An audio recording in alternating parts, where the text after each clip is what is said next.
like I would go with the signature strawberry limeade, add in cranberry. It'll give you that kick, like right there in the back. Sonic Ultimate Drink Stop.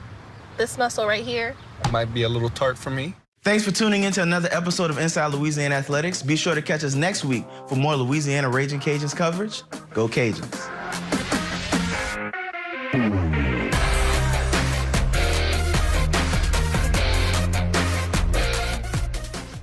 We all know that movement is like medicine, but getting the movement you need to feel better can be a challenge. Now you can keep fit while you sit with QB, the world's leading compact seated elliptical. QB gives you active sitting, letting you burn calories and keep moving in an easy and low-impact way, all while you work, read, or watch TV. QB was named a top 10 gift by Time Magazine and has been featured all over the world. It's whisper quiet while it works your abs and core, hip flexors, glutes, quads, hamstrings, and calves. QB is a lifesaver for me. Here's your answer to your problem. I feel young again. Join the hundreds of thousands of people moving more with QB. Call to find out how to get your QB with free shipping and a 30-day completely risk-free trial. You'll also get this QB workout mat free. Now keep fit while you sit with QB.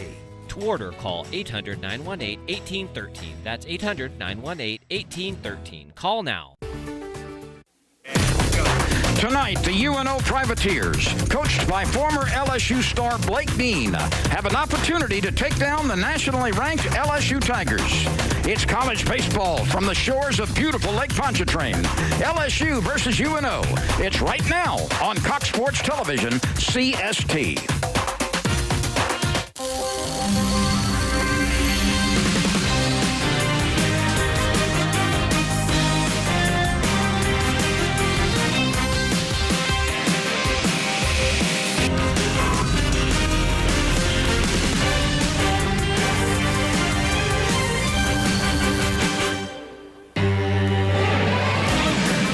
We come your way live from Maestri Field in New Orleans, Louisiana, where Cox Sports Television is proud to present Southland Conference Baseball. It's the LSU Tigers taking on the New Orleans Privateers. Welcome to Baseball by Lake Pontchartrain with two-time College World Series champion pitcher Ronnie Rance. I'm Len Rollins. A lot of similarities on the benches for both of these teams tonight, Ronnie. Yeah, two skippers that are very familiar with each other, right? Paul Maneri coached Blake Dean. Blake Dean, the head coach at UNO, one of the best players ever to play at LSU, was a big part of that 2009 National Championship squad. And Paul Maneri has some fond memories of his time 2 years playing for Ron Maestri here at UNO back in the late 70s. Well, let's take a look at our Gus Willie apparel featured players for LSU. Two freshmen who have burst on the scene, maybe like no other, Dylan Cruz and Trey Morgan. Well, Dylan Cruz, one of the most highly recruited players ever to come to LSU. He was a young man that most people thought he would go pro. He ended up in Baton Rouge and gotten off to an amazing start. Trey Morgan, on the other hand, went to nearby Brother Martin High School, just a couple of miles from the University of New Orleans. He's got a high IQ level of baseball play, Lynn, a fantastic glove, and he's leading the team in hitting. Well, our Gus Willie apparel featured players for UNO, bat 1, 2 in the order. Caston Furr, who's a freshman, and then the senior Luther Woolard. Well, Furr is a young man from northern Louisiana up in the Ruston area. He hits the ball the other way, got off to a great start, 8 of 18 to begin the season. He slowed down just a touch. And Woolard, they know what they're getting in him. He's a big bat in the middle of their lineup. He leads the team in RBI and home runs and hits. And he's a guy who's been steady Eddie throughout his career. It's a beautiful late winter day for baseball. Spring is not far away. The wind is blowing out toward the lake. UNO, LSU, coming into your living rooms right now on CST.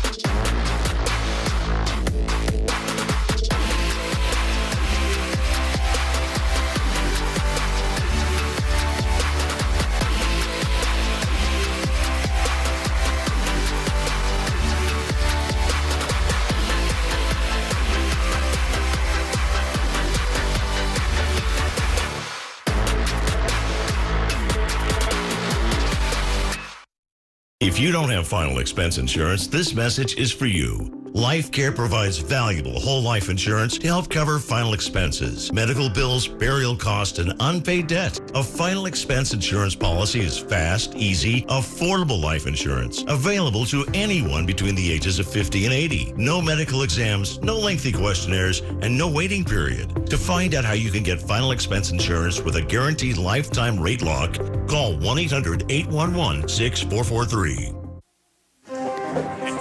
Southland Conference Baseball on Cox Sports Television is brought to you by Jostens, by Geico, by Hercules Tires, ride on our strength, by Ready Nutrition, the official sports drink of the Southland Conference, by Cribs Incorporated Roofing and Sheet Metal. People look up to our craftsmanship. By Brian's Furniture, home of the mailbox guy. And by Cox. True fans watch together, celebrate together, and sometimes even witness history together. Cox gets you closer to the teams you love. Cox, bringing us closer.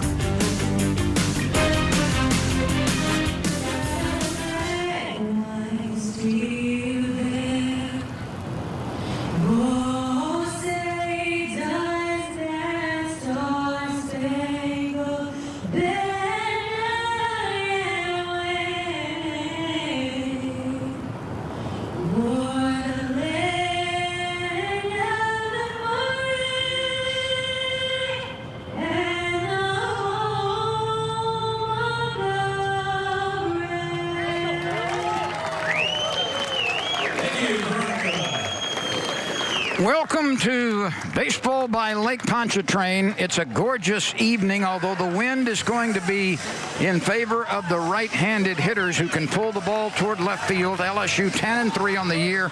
The Privateers are 5-6. With Ronnie Rance, I'm Lynn Rollins. We are delighted to be coming your way tonight. We've got a good evening of baseball coming up. Let's look at the LSU Ready Nutrition starting lineup, and there are several 300 hitters in this lineup. Cruz and Morgan and Doty, the first three.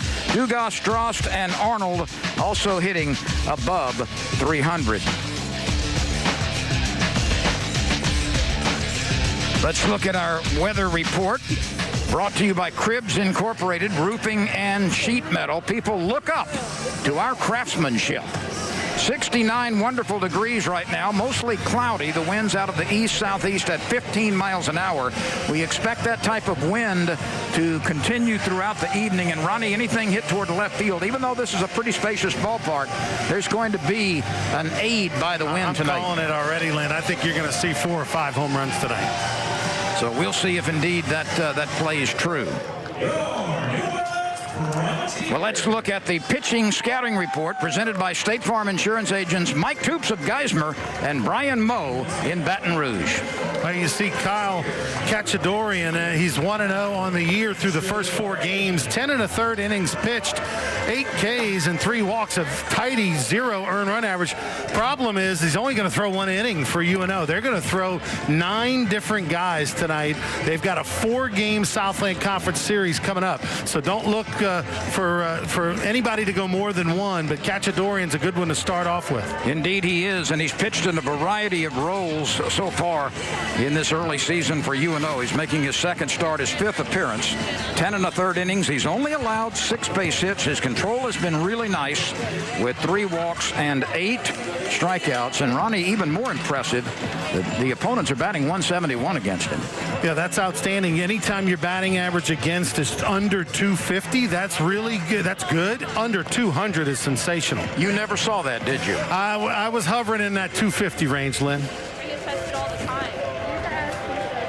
Here is Coach Paul Maneri, the coach's scouting report, brought to you by Red Zone Fundraising, the #1 high school sports fundraising company in Louisiana. Yeah, Paul Maneri, as we told you in the open, from UNO, 15th season with the Tigers, graduated from the Privateers, played here a couple of seasons with Paul Maneri, has been in just about every Hall of Fame that's out there, and won a national championship in 2009, and the winningest active coach in college baseball in this country right now. Well, it's time for the first pitch of the game. Dylan Cruz stepping into the box for LSU. The first pitch brought to you by Brian's Furniture, home of the mailbox guy. Here we go. UNO, LSU baseball. These teams have not played each other in this ballpark since 2017, I believe. LSU actually was beaten by UNO in that year, both in Baton Rouge and in New Orleans.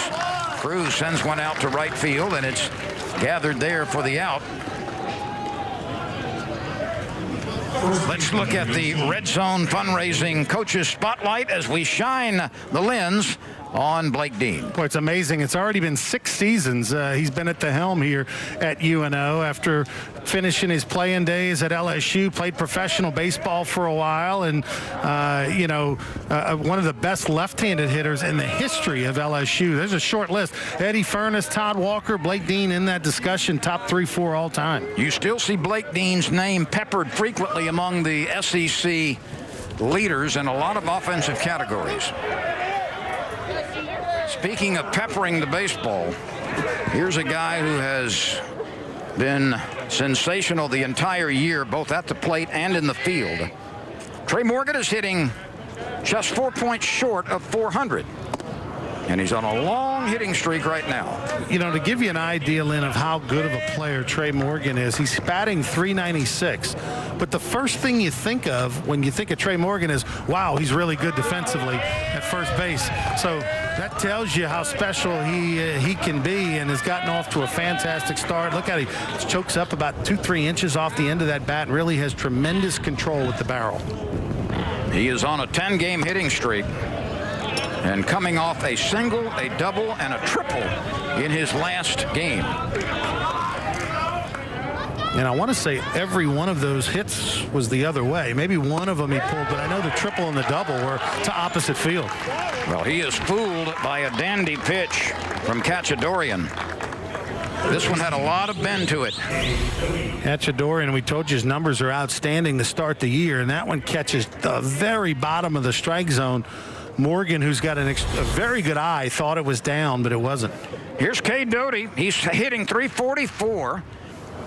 Doty came back after missing 5 games because of injury and did nothing except deposit a ball into the left center field bleachers in his first at bat after 5 games in the boneyard. Cade has hit 3 homers. He's driven in 13. That's bounced to the left side. The shortstop's got it. Darren Willis, who's been a fixture there for a long time, makes the play at shortstop. LSU goes 1-2-3. The Privateers coming to the plate. Baseball tonight from UNO on CST.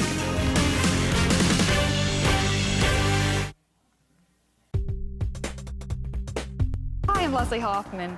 Fitness is a lot of fun, and it helps kids reach and maintain a healthy body weight. When teaching kids to lead healthier lifestyles, it's important to be positive and offer encouragement, especially to children who might be self-conscious if they aren't naturally athletic. Remember to always be your kid's cheerleader.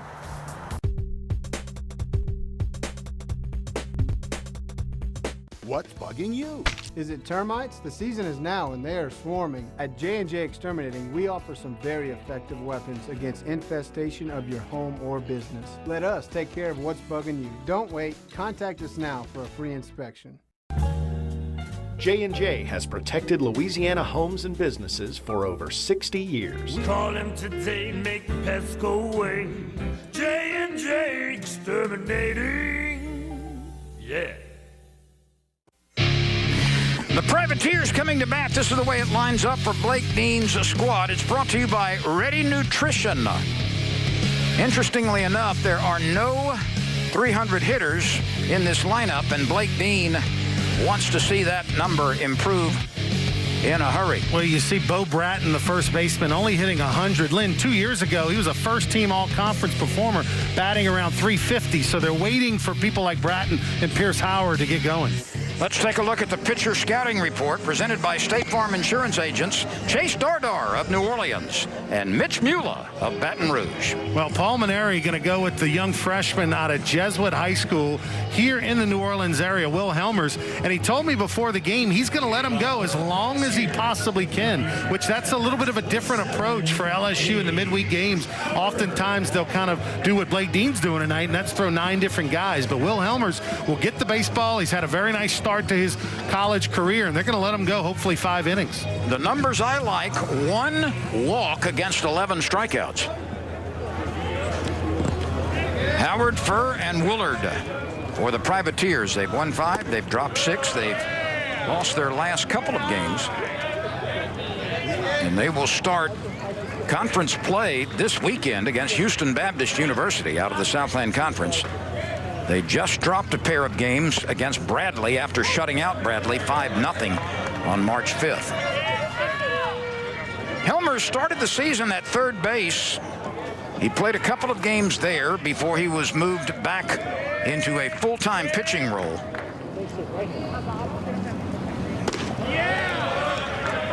Two balls and a strike.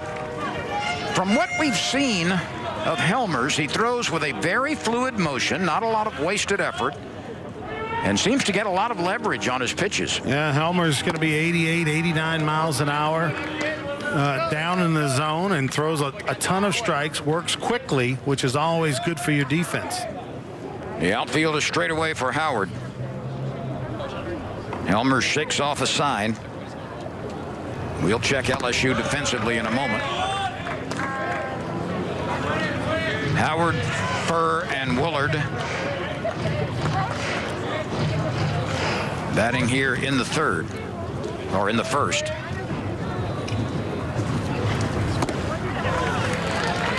And a strikeout swinging. Let's check LSU lining up defensively. Dugas, Strost, and Cruz in the outfield from left to right. Doty and Morgan are the corner infielders. Thompson gets another start at shortstop. Arnold at second base. Helmers and Milazzo form the LSU battery. You see that lineup, Doty at third. It's only the second game this year he's played third. He started off the year playing exclusively at second, and Zach Arnold had moved over from short to third, from short to second, and Thompson went from third to short. So Pulmonary made that switch yesterday, moved 3 players, 3 different positions. He likes it, going to stick with it through the week and see how it goes, but he has a lot of faith in that guy, Thompson at shortstop, who played that position all throughout his high school days.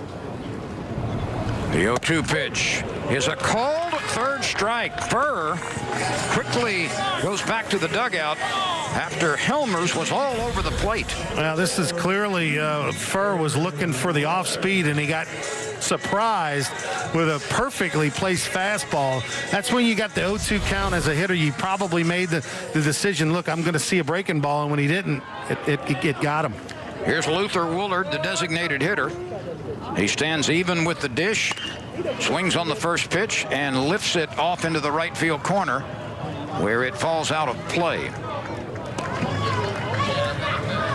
Dylan Cruz out there chasing it. What a spectacular play he made in LSU's last game, late in the game, doing a belly flop flying catch just off the edge of the bullpen mound in right field. That was one of those you could just sit there and watch the replay after replay after replay and wonder how he did it. Yeah, I mean, I thought Dylan Cruz kind of dove too early, quite frankly, yesterday for that ball. He was kind of on his belly when he reached out even more and caught it a foot in foul territory. A great play. 1 ball, 2 strikes. Helmers is filling up the strike zone early. And as good as Dylan Cruz is offensively, we saw that play last night. He made a catch against the wall, jumping up and catching it early in the season. Like, he can really play right field. Helmers kicks and delivers. The fastball is lined the other way. It gets out to right field on a couple of hops. So Woolard got one he could handle and did just that. Woolard got a kind of thigh-high fastball away, and you see a really nice approach behind the count. Just punched it out there to right, and you see him kind of limping down the baseline. That's because he tweaked his hamstring a week ago today against South Alabama. He's normally speedy center fielder who can really hit, run a little bit, but not the case now as he's fighting through that hamstring injury. Well, he has returned to the lineup much quicker than LSU's fleet center fielder, who suffered a hamstring injury very early in the season. Giovanni DiGiacomo still on the shelf for LSU. Yeah, he got hurt in, I believe, the second game of the year. And Paul Maneri was telling me before the game they were hoping they'd have him back this week. Not going to be the case. They're not really sure when DiGiacomo is going to be back. But that's the thing about hamstring injuries, Lynn. They're not all the same. There's no two the same. There are lots of different levels of severity, and sometimes it takes a guy 4 or 5 weeks to recover. Pierce Howard stands at the plate. He's got a runner at first base.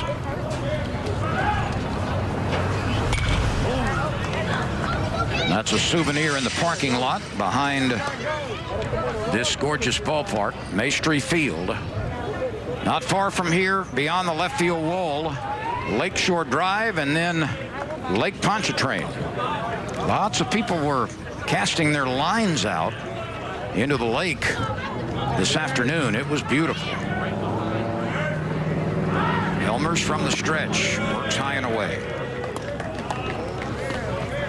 UNO 5 victories, 6 losses on the year. They beat Southern 2 out of 3. They lost to Tulane. They beat ULM 2 out of 3. Lost to South Alabama. Won the first game against Bradley before losing the last 2. And Helmers throws some heat. Howard can't catch up with it. Helmers strikes out the side. Gave up a 2-out single to Woolard. He is left at first base. We go to the second. This is the second road game of the year for LSU. Scoreless. Headed to the second inning on CST.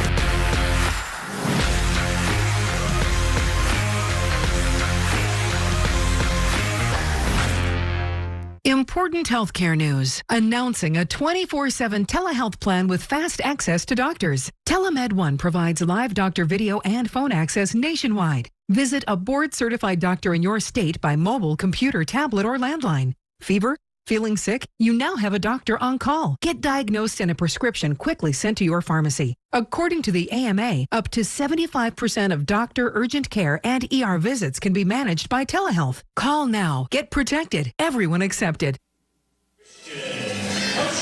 We are scoreless in New Orleans. UNO and LSU, the second inning straight ahead, and the Privateers, who will throw basically a pitcher per inning, have a new one right here. This is Christian Poche, the new relief pitcher presented by Red Zone Fundraising, Louisiana's #1 high school sports fundraising company. Christian Poche making his third appearance, an earned run average of 4.5. He's only worked 2 innings. He's had some control problems. He's walked 5. He has struck out 3. So Poche working the second inning for UNO.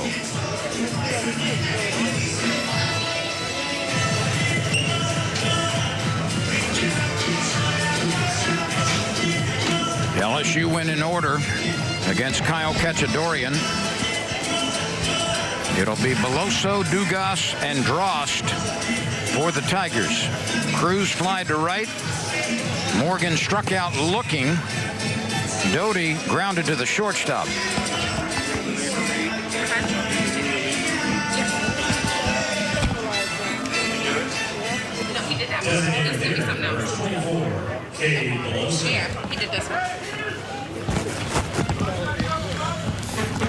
Cade Beloso looking to get untracked offensively.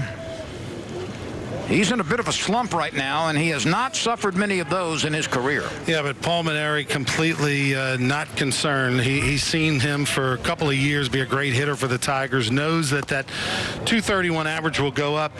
I jokingly asked Cade Beloso before the game, how many pounds did you lose, big fella? And he said he was about 22, 23 pounds lighter than he was a year ago. And, I don't know if that's, he was kind of anticipating really playing a lot of left field. But Dugas has kind of claimed that job and has a little more speed and doing a really good job out there in left field. So, and you got Trey Morgan, one of the best defensive first basemen LSU's ever had. And so Cade Beloso now squarely in that DH role, and they expect he'll turn the corner pretty soon with that average. So you're advocating maybe he go back to the buffet table. I mean, that's what you were trying to say, if you're going to be right? a DH, Lynn, that's the one position where you can ask for seconds. You can have a little overlap at the belt, right? Might bring a little power to the game. Okay. You never know. All right. Beloso had the Amish beard going early in the season. That's a pretty good pitch. It works its way over the inside part of the plate. Well, Blake Dean was joking with me, the head coach for UNO before the game, that he was concerned about taking on this LSU squad. He knows he's going to throw 9 different pitchers today. And he's like, Ronnie, we're playing without 6 guys. They have 6 different pitchers that are not available due to injury. Some are out for the season, some are out temporarily. So it's a little bit of a mash squad. And they're just trying to hold it together with duct tape and a lot of strikes. Poche cannot field it cleanly. It caroms to the shortstop, and Beloso is aboard. That'll be an infield hit off of the pitcher's glove, and Beloso will take it. Yeah, LSU has a base runner for the first time. Let's take another look. Looked like a slider up in the zone, and probably if Poche doesn't field it, it goes to the shortstop for the out. But that time kind of tried to stab at it, and Beloso was the beneficiary of that defensive play. Here's Gavin Dugas. The junior left fielder is hitting a robust .348. He has started all 14 games for the Tigers. His 16 hits ranked 3rd. And he's driven in 15 runs batted in. He and Morgan lead the team with that number.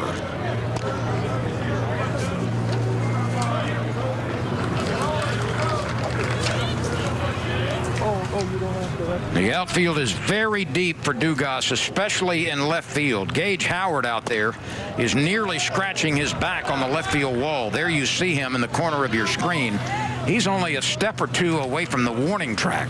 Well, down the left field line, it's 330, and to the gap, it's 370. But with the wind blowing the way it is, and traditionally when the wind blows out here at the lakefront, balls will fly out to left and left center. And this is a hitter's win tonight. So anything that you hit decent out to left field will get an extra boost with that wind. Let's see what Dugas gets on the 3-1 pitch. He gets a strike on the outside corner. Good pitch. He didn't think it was a strike, but Poche painted back-to-back pitches nicely. The dimensions here are very similar to Alex Box Stadium, Skip Bertman Field. A number to the left side. The third baseman gloves it, throws to second for 1. The relay is very late to first, but Furr to Isa produces the out at second base. So 1 on, 1 out for Brody Drost. Drost has hit right-handed pitching very well. He's had some difficulties against left-handed curveballers. Well, most left-handed hitters, when they're young, do have trouble against lefty curves because you just don't get enough practice against it. You don't see it enough. And so there's a little bit of transition, but he's too good of a hitter to stay down long. He'll figure it out. The foul poles here are 330 feet from the plate. That's the same distance as they are in Baton Rouge. The power alleys are 5 feet more than they are at Alex Box Stadium at 370, and center field is the same at 405. There's the bender. It drops in for a strike. You can see Drost kind of buckled a little bit. Watch his body kind of bails on him a little bit because he thought that breaking ball was a lot more inside than it was. Instead, it was right down the middle. And you can see that swing. He's completely fooled right now. And as a hitter, as a young hitter, you have to change your approach. Okay, now he's got 0-2. Get off the knob. Take a Trey Morgan approach. Get up on the plate. Try to hit it the other way. Stay in there with that front shoulder.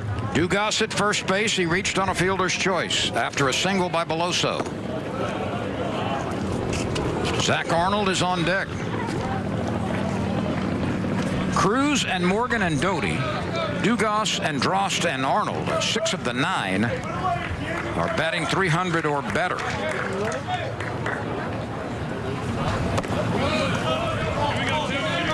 Christian Poche, after a couple of really nice pitches to start this at bat, I think he's kind of over cranking it a little bit, and you see nice job back there for his battery mate behind the plate. That's Tejeda rather, who really showed some quickness.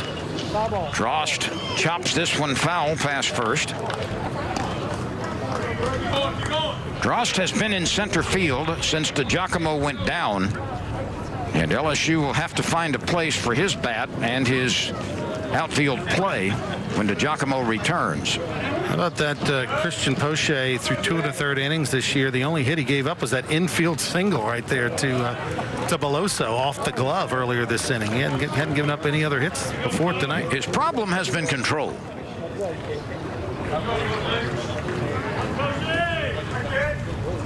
Once again, Gage Howard in left field is very deep for this left-handed batter.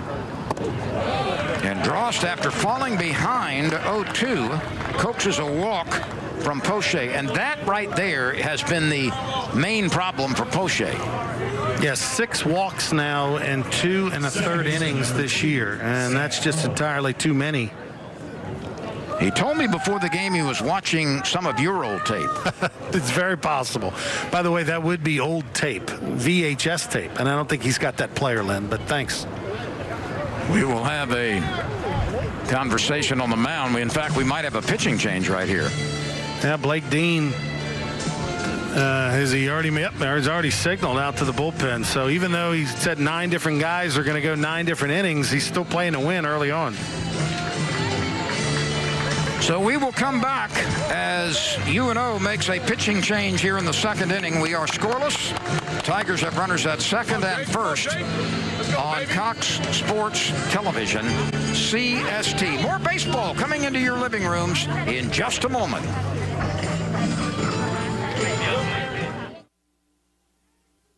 If you want to do a little fishing, you don't buy a yacht. And if you want to take a bath, you just fill up the tub, not a swimming pool. So if you don't use your cell phone that much, why pay for more than you need? For as low as $20 a month, you can get talk, text, and data from Consumer Cellular with no contract and connections on the nation's largest wireless networks. It's easy to switch. Activation is free. And if you like, you can even keep your phone and number. You'll also receive award-winning customer support. Consumer Cellular has received the J.D. Power Award for highest customer service 10 times in a row. And you get a simple, easy-to-understand bill with no surprises. Plus, they've been an approved AARP provider for over 10 years, so members get exclusive discounts. Start saving with Consumer Cellular. You can get talk, text, and data for as low as $20 a month.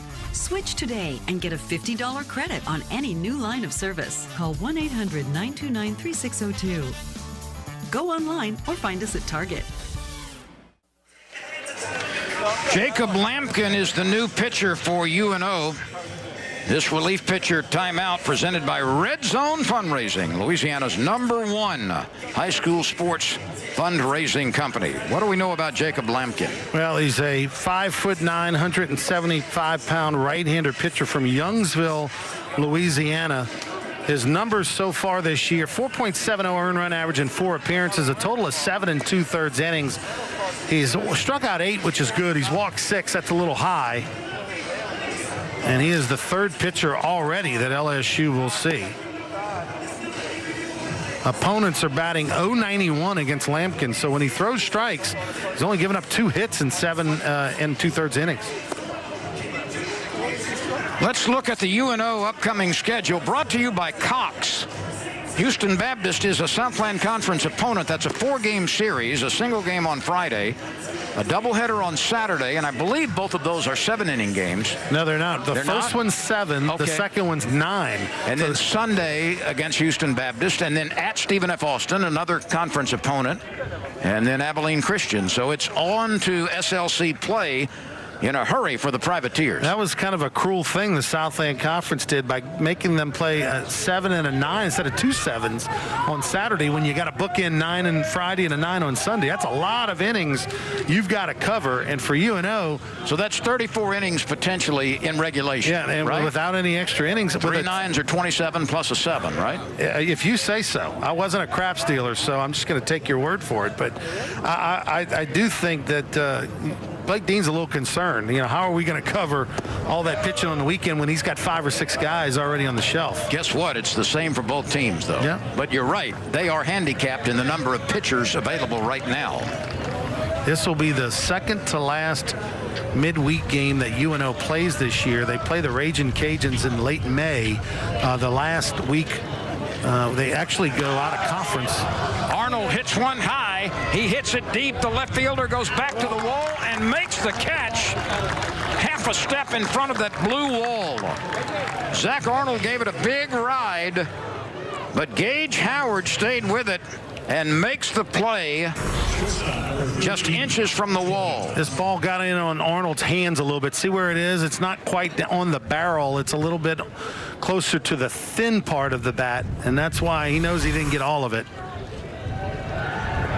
So Jacob Lampkin takes a deep breath, and Jordan Thompson, who has home run power, steps to the plate.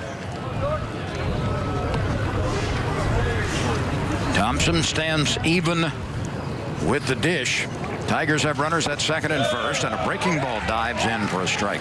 That was an outstanding breaking ball.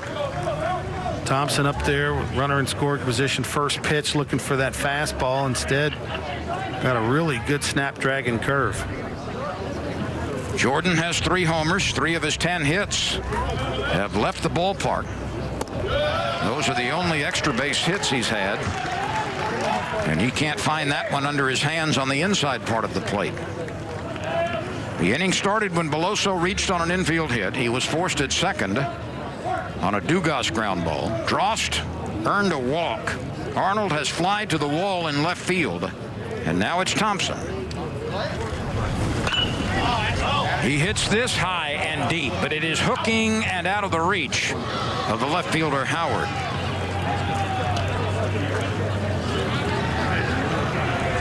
The official limitation on the number of fans is 750 tonight. Let's watch this again, Ronnie. He got it pretty good, but yanks it foul by a good margin. Yeah, Lampkin got inside. Lampkin, who went to Turlings Catholic High School in Lafayette, a fantastic program over there. St. Thomas More, Turlings Catholic, perennial powerhouse baseball programs. Actually redshirted one year at University of Louisiana. Played for the Ragin' Cajuns and then transferred to UNO and Blake Dean. On a changeup, Thompson can't find it. So Lampkin comes out and gets 2 men in a hurry. Nice sequence of pitches, throws that changeup way down in the zone. Lampkin puts out any threat. Oh, my stomach. What's wrong? It always happens when I eat. Bloating, indigestion. Have you tried probiotics? Yeah, but they never work. I thought so too, but then I tried Peptiva. Peptiva is the first ever doctor-formulated probiotic that works at night to soothe indigestion, cramping, bloating, constipation. And it has time-released melatonin to help you get the best sleep of your life. Now that sounds good. Get your complimentary sample now by texting GOOD to 231231. That's GOOD to 231231. Do you owe more than $10,000 to the IRS? If so, you may qualify for the IRS Fresh Start program, so you won't have to make any payments to the IRS. That's right. If you qualify for the IRS Fresh Start program, you won't make any IRS payments once you are accepted. Once you're in the IRS Fresh Start program, the IRS will stop all harassing and threatening collection activities. Call Fidelity Tax Relief at 800-430-2910 to see if you qualify. 800-430-2910. Men long for a simpler time when they could sit back and relax in a leather chair with a hot, steamy towel for a clean cut and straight razor shave. At Rooster's Men's Grooming Center, you can enjoy the comforts of that old-school barbershop with a modern twist. Our stylists and barbers are skilled in classic and current styling techniques to give you the look you want. Roosters, the grooming destination for guests of all ages. 2 locations to serve you, Highland Park Marketplace and Town Center. Today's game is brought to you by Saunders and Chabert, attorneys at law, home of my former teammate of mine, Henry Saunders, two-time national champion pitcher. If you find yourself in need of an experienced attorney with the highest ethical standards, trust the professionals at Saunders and Chabert to get you the results you desire. Saunders and Chabert, fighting hard for Tiger fans all across Louisiana.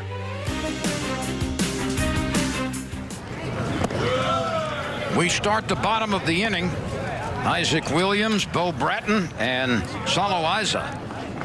Helmers threw 18 pitches in the first inning. 12 of those were strikes. He struck out the side.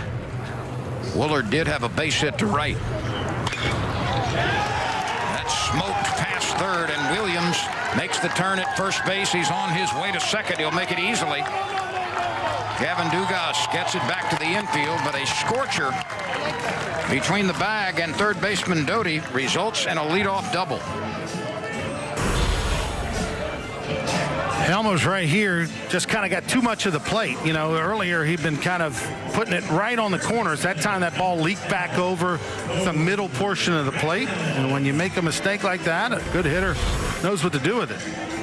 Isaac Williams has just collected his 7th hit. That's his first extra base hit. Talking with Blake Dean, he really likes this young man, this Isaac Williams at second base. He's playing center field tonight, and they just think he's got all the tools to be a good player. Here's Bo Bratton. You spoke about him earlier, that he certainly is struggling right now. 3 for 30 at the plate. But his history has been much better than that. Yeah, they really need him to get going. As a catcher 2 years ago, he was a first-team All-Southland Conference performer. Hit around 350 in that area and gotten off to just an ice-cold start, batting 3 for 30. Playing first base tonight. So Helmers is working with nobody out and a runner in scoring position.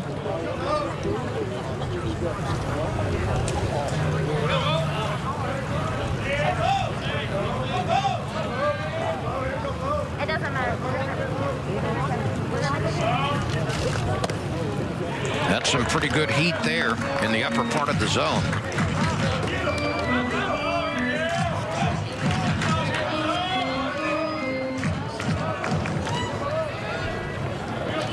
A leadoff double by Williams. The infield is back. Helmers looking for the strikeout.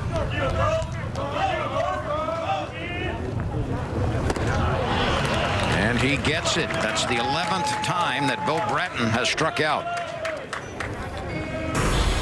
Bratton's struggles continue, but that's a little off speed by Helmers. Not the best curveball in the world, but enough wiggle to fool him. Helmers would have liked to have that ball down in the zone, got away with it.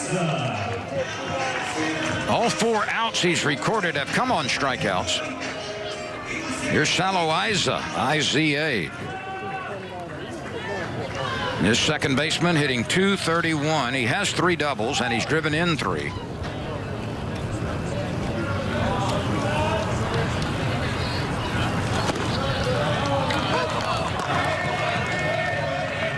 That's a good pitch other than a fastball, something with a little wiggle and a little bit off speed for a strike. Well, you can get away with your breaking ball not being, the best on an 0-0 count, because most of the time a hitter, especially with Helmers, who throws 88 to 91 miles an hour, they're sitting up there looking for that fastball. So you can fool them with a little get it over curve, and that's what that was.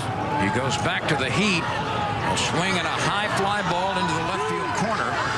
Dugas tracks it down as he moves to his right. And that's the second out. So after the double, a strikeout and a fly ball to left. Williams remains at second. There are 2 outs. Here's Tejeda. Jorge Tejeda, the catcher,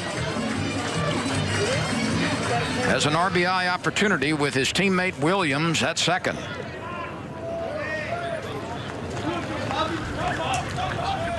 Helmers is trying to work out of a jam. The lean right-hander to the belt and to the plate. A fastball is right down Main Street. That's what Helmers does. He just continues to pound the zone, rarely gets himself in trouble. And, you know, LSU's got pitchers on their staff that have better stuff than Will Helmers, but he just attacks hitters, and he attacks them down in the zone usually.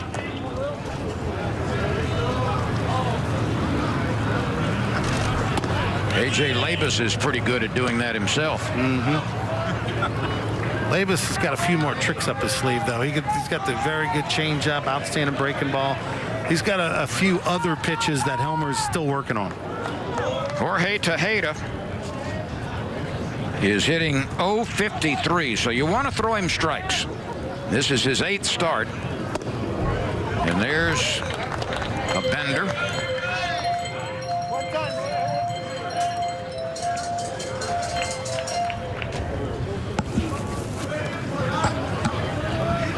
Tejeda has struck out more than 50% of the time he's come to the plate. He's an outstanding defensive catcher. That's why he's in the lineup. Helmers brings the 1-2 pitch. Another strikeout. 5 of the 6 batters he has retired have come on strikes. 91 on that heater from Helmers. And only a 12-pitch inning after 18 in the first frame. We remain scoreless with the 3rd inning straight ahead. Oh, my stomach. What's wrong? It always happens when I eat. Bloating, indigestion. Have you tried probiotics? Yeah, but they never work. I thought so too, but then I tried Peptiva. Peptiva is the first ever doctor-formulated probiotic that works at night to soothe indigestion, cramping, bloating, constipation. And it has time-released melatonin to help you get the best sleep of your life. Now that sounds good. Get your complimentary sample now by texting GOOD to 231-231. That's GOOD to 231-231. Do you owe more than $10,000 to the IRS? If so, you may qualify for the IRS Fresh Start program, so you won't have to make any payments to the IRS. That's right. If you qualify for the IRS Fresh Start program, you won't make any IRS payments once you are accepted. Once you're in the IRS Fresh Start program, the IRS will stop all harassing and threatening collection activities. Call Fidelity Tax Relief at 800-430-2910 to see if you qualify. 800-430-2910.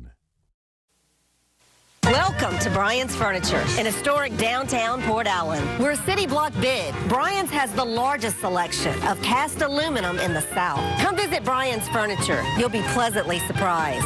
Great service with small town charm.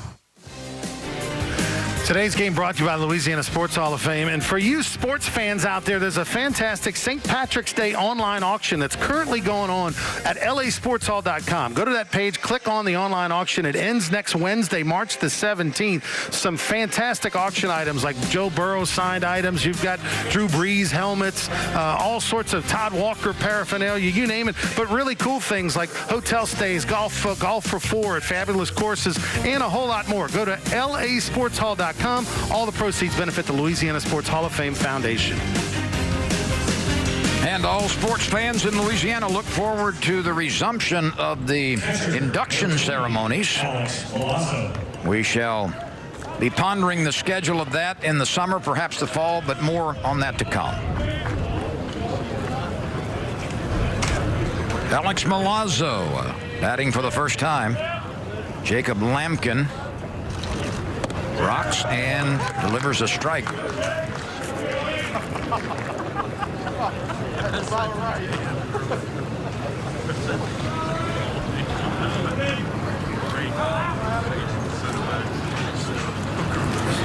Milazzo grounds it to the left side. The shortstop makes a wide throw, and Milazzo is safe at first base. Darren Willis went to his right.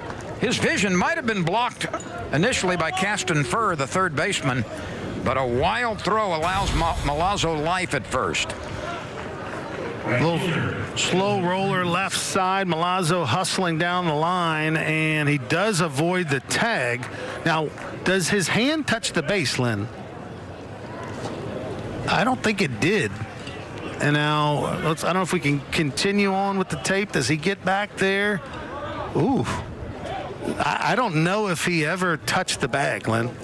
Well, the umpire said he did. He signaled him safe. And there's no replay here tonight. Okay, does the glove Does he miss them? Yes, he misses them. Now, does he touch the bag? I don't think so. I don't think he did. I think LSU got away with one. A throwing error on the shortstop, Willis. And here is Dylan Cruz. Dylan Cruz hits it very high. He hits it deep into the left field corner. Is it fair? Is it foul? It is a foul ball.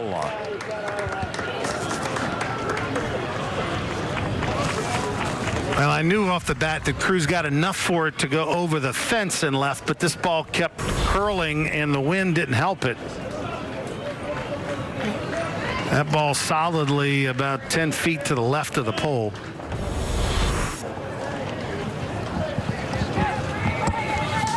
Cruz leads this LSU squad with 5 homers. That's 2 more than Cade Doty, who's in second place. This time he plops one the other way. That's going to slowly roll into the right field grass. So Dylan Cruz, after hitting one out of sight down the left field line, fights off a pitch and hits a flare to right. That is so funny. You know, Dylan Cruz crushes one to left field, and then right there, just a little excuse me. He didn't even know where it was. Watch, he hits this ball. He thinks it's a foul ball. He's looking up for it, doesn't find it, and it ends up going over the first baseman's head for an excuse me base hit. That makes up for those that you line to the center fielder, doesn't it? Hey, the baseball averages have a way of working themselves out because he's liable to hit a bullet right to the third baseman, and then right there shouldn't be a hit, but it was. Trey Morgan struck out looking in the first. He's hit safely in 10 consecutive games.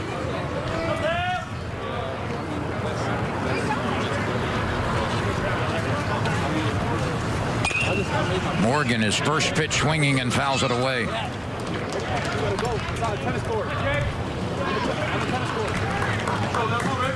Ronnie, we just noticed a couple of games ago Trey Morgan's preference for wearing the back pocket on his uniform inside out. It's hanging there, as you see. I've got the story on that. Good. Well, I went up and asked him before the game. I said, I've noticed the back pocket is inside out. Is there a story behind it? He said, yeah. He said, when they gave me my uniform, the back pocket was as it is right now. It was just out naturally. And he said, I put it on. I had a good day in practice. And he said, it's been inside out ever since. I said, are you superstitious? He said, yeah, really superstitious. Clearly. And I said, we'll go into the other stories later. He said, yeah, it's going to take a long time. Very personable young man, but nothing really earth-shattering about this, except that's the way the uniform came. He put it on. He had a good day in practice. He said, this is the way I'm going to wear it. So this is a first-year college superstition. It does not go back to high school. Ooh, that ball smashed. The runner rounds third. He will score without a play. The throw comes back to third base, and Trey Morgan, the superstitious one, lines it for a base hit and an RBI, and that pocket is never going to be turned I mean, right watch side. how quickly this ball comes right at you at home. I mean, it goes right back up the middle. Guarantee. I'd love to know what the exit velocity was on that. It had to be about $110 or something. That was crazy. He just absolutely smashed that ball. The freshman now leads LSU with 16 driven in, and his hitting streak is extant at 11 games. Here's Cade Doty. And the cool thing about that for all the young hitters out there watching TV is he hit that ball as hard as you can the other way.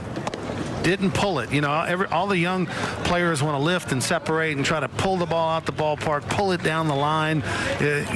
He stayed in, closed up that front side, and drove it up the middle the other way as hard as you'll ever see a baseball hit. So an error on the shortstop allowed life to Milazzo. He came across to score on the Morgan hit. Dylan Cruz had a parachute drop base hit to right field. He's now at third. Morgan is at first with RBI number 16. And LSU is off to a 1-0 lead.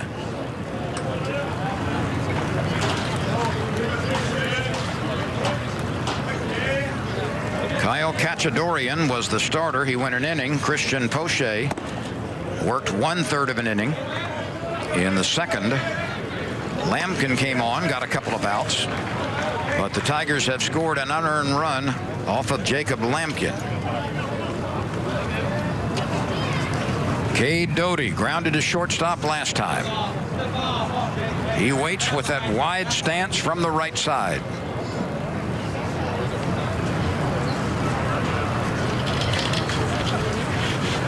Cade Doty, if you can look at his left sleeve at the plate, his left arm, you'll see a little, I guess it looks like a little brace that kind of sticks out. See how he's got that white sleeve on his left arm? Then he's got the purple sleeve, but right, you see the black between the purple and the gray. That's actually a little harness brace that he's wearing under his shoulder.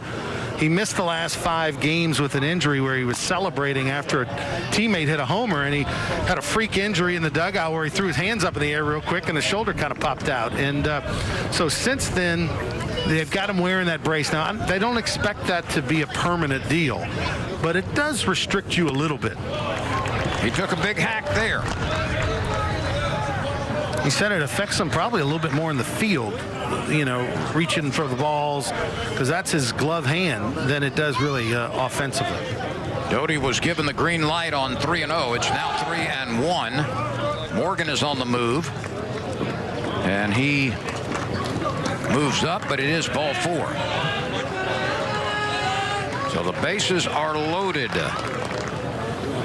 And LSU has a chance for a crooked number here in the 3rd inning. An error, a couple of singles, and a base on balls. And here is Cade Beloso. He had an infield hit off the pitcher's glove in the 2nd inning.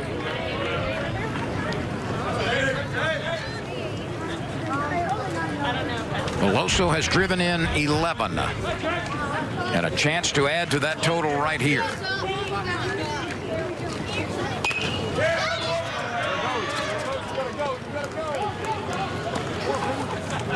Beloso from the New Orleans area, went to John Curtis High School.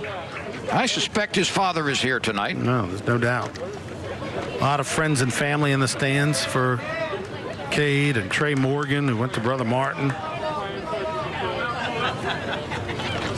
Will Helmer's on the mound tonight. Went to Jesuit, all rivals in high school.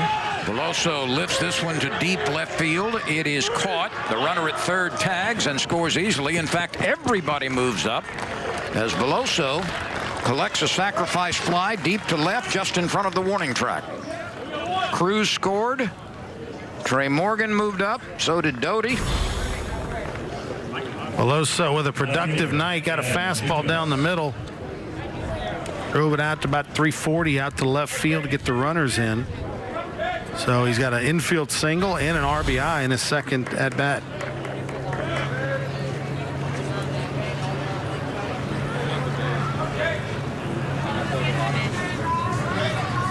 Gavin Dugas steps to the plate. He reached on a fielder's choice last time.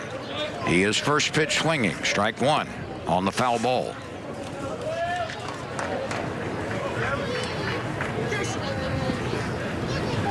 LSU leads 2-0. Milazzo and Cruz have crossed the plate.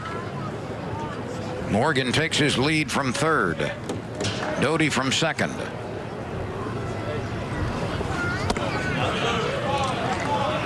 Jeremy Hayes behind the plate rules that upstairs. James Ainsworth is the first base umpire. Michael Summers is working 3rd. We have a 3-man umpire crew tonight as opposed to the normal 4.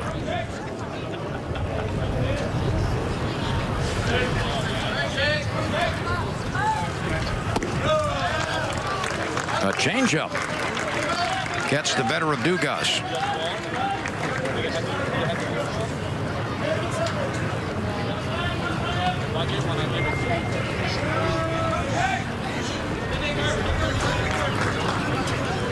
Changeup from Lampkin has been very nice the few times we've seen it. See if he goes back to it. He works ahead in the count, a ball and 2 strikes.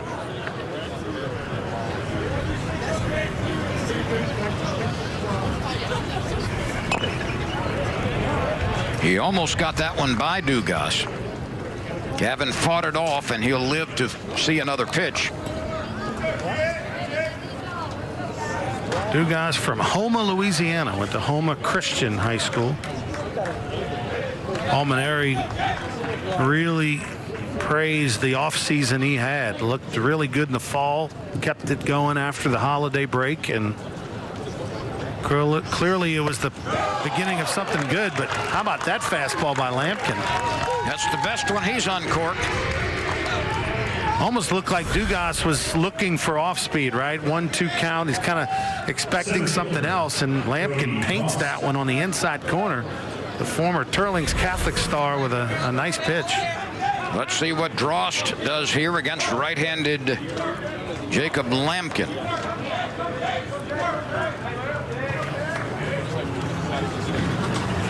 An RBI opportunity for the young center fielder.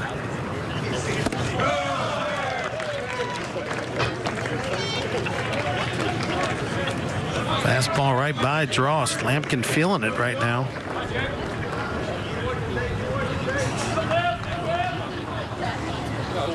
Drost walked in the second inning.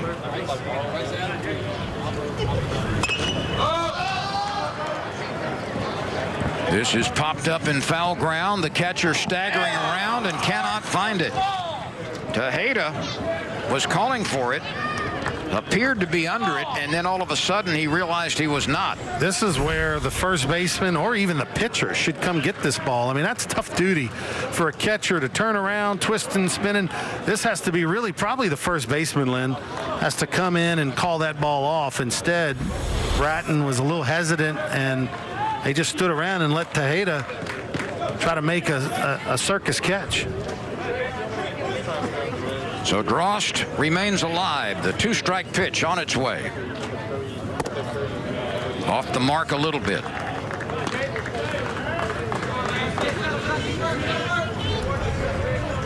Milazzo reached on an error. Cruz singled. Morgan drove in a run with a base hit. Doty walked, a sacrifice fly by Beloso. Dugas struck out. Now it's Drost with 2 outs, 2 on. A smash into the right center field gap. And that ball was caught by the center fielder. An amazing diving Superman catch. My goodness, Isaac Williams. Well done. Boy, Isaac Williams saved 2 runs and maybe more this inning. Look at this laid out fantastic catch by the pride of Tioga High School, Isaac Williams. Sensational in New Orleans. If you're over 50, imagine you could turn back the clock on your stiff, achy joints 10, even 20 years. Imagine you could do this without products that just temporarily hide the symptoms and may have side effects. Imagine no more. Introducing Instaflex Advanced. Get a complimentary sample just by texting CLASS to 321-321. Instaflex Advanced is different because it targets the root cause of joint soreness and stiffness. It doesn't just cover up symptoms. Instead, it bathes your joints in its unique combination of 5 key natural ingredients found in no other product. Key ingredients backed by 5 clinical studies. Instaflex Advanced is so powerful, you could have better knees in just 1 week. Maybe that's why it's the #1 selling joint brand at GNC. But you can only get your complimentary sample by texting CLASS to 321-321. Plus, text now and we'll include a tube of Instaflex pain cream with its exclusive oxygenated oil for fast-acting relief from the pain of arthritis, backaches, and sore muscles. Absolutely free. Text CLASS to 321-321. Serenity is just around the corner at Greystone Golf and Country Club in Denham Springs. Whether it's the fairway, your special day, or the place you call home, Greystone's resort-style amenities provide something for everyone. For more information on golf tee times, event bookings, and real estate, visit GreystoneCountryClub.com. Welcome back, everyone, as we play here in New Orleans. Ground ball right side, turned into an out by Zach Arnold, as Darren Willis grounds out to the right side. Coach Paul Maneri, the winningest active college coach in America right now, joins us. 2-0 Tigers. Had a chance to make it 4, except for a great diving catch by Isaac Williams. Paul, what do you like about Will Helmers tonight? He's looked really sharp. Well, he pitched out of a jam there the last inning. He gave up that leadoff double and then made some big pitches after that. Will's a strike thrower. He's going to make them beat you. And, he's going to give up a hit here and there because he throws the ball over the plate. He's not afraid. Well, 9 of his 12 pitches in the second inning were strikes, and that ratio has been really high throughout his work. Let me quickly, Coach, go to an update on Giovanni DiGiacomo, if you can, if there's anything to report on his potential return to the lineup. Well, there's really nothing to report. It's been taking a lot longer than we thought it would take. He pulled his hamstring, 3rd game of the year, and we were hoping to have him back this week, but it's just not responding as quickly as we had hoped. So we're just going to have to let his body tell us when he's going to be ready to go. Coach, you got Will Helmers in there tonight, and traditionally you'll throw, sometimes 9 different guys on a midweek game. What's kind of the plan tonight for him?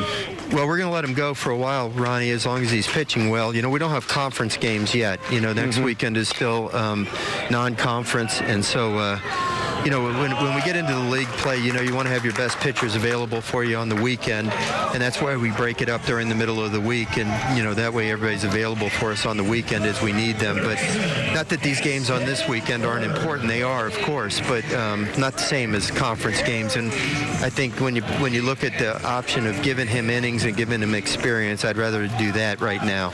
Coach, talk about this weekend because there's been a change. Baylor was supposed to come in and play on Saturday, and you guys are playing Texas San Antonio on Friday and Sunday, but now going to play them in the all 3 games. I saw where today Steve Rodriguez was thanking you for helping schedule that. He's the head coach of Baylor, for helping you schedule some games that they lost the weekend series. Explain what happened there.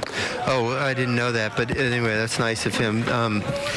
With this pandemic, everything's kind of in an uproar. People are canceling games and so forth. So he had scheduling problems. People canceled on him, and he called and asked if there's any way he could jump in on the weekend with us. So we accommodated him, and he was going to play the middle game against us and also play UTSA. But when he had an opportunity to get a weekend series at home, he called me and asked if it would be all right if he bailed out and played a home series, which of course, he had to do what was best for his program. And we just, transferred back into a 3-game series with the UTSA, which was originally the way it was scheduled.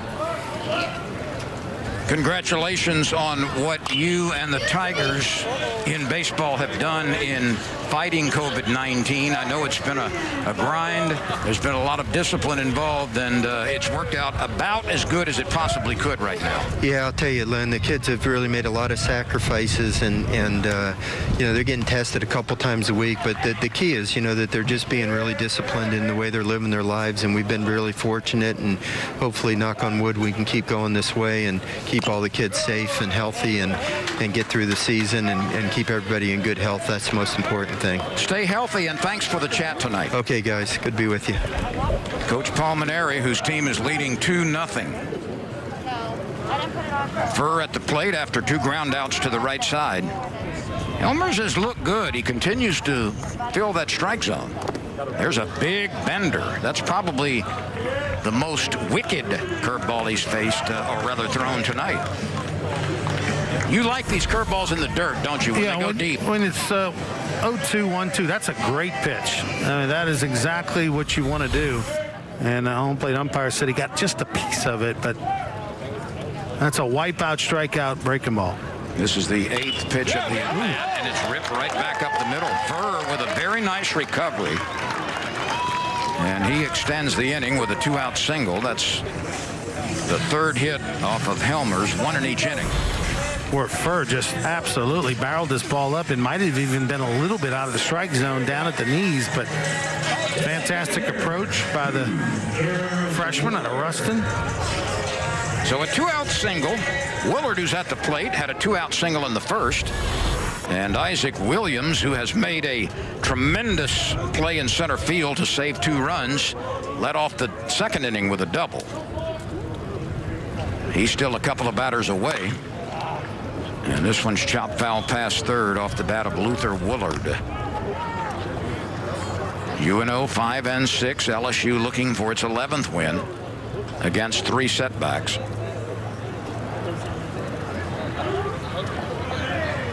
Elmers has not walked a batter. His control coming into this start was exceptionally good, and it has remained so tonight.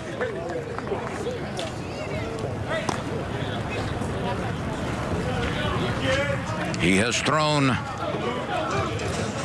8 first pitch strikes. So he's been getting ahead most of the time. The 0-2 to Woolard.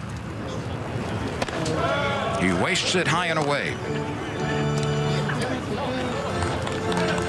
Now this is the best hitter in UNO's lineup.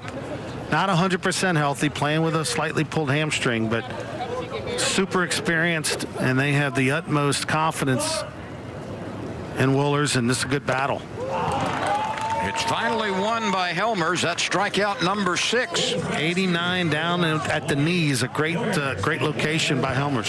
Tigers lead at 2-0. The 4th inning straight ahead on Cox Sports Television, CST. College baseball tonight, coming into your living rooms.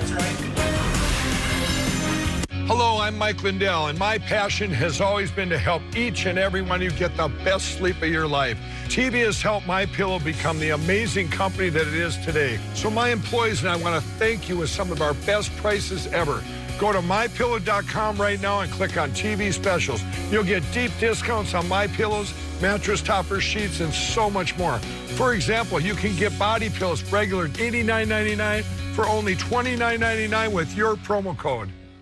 If you or a loved one has mesothelioma or any other asbestos-related cancer, call now. Asbestos manufacturers sold deadly asbestos materials to thousands of companies, putting workers at risk. An estimated $30 billion in court-ordered trusts have been set aside to pay out claims to asbestos victims. You may be entitled to a portion of these funds and receive compensation without filing a lawsuit or ever going to court. For your free legal consultation, call 1-800-209-4389. That's 1-800-209-4389. I'm a non-attorney spokesperson.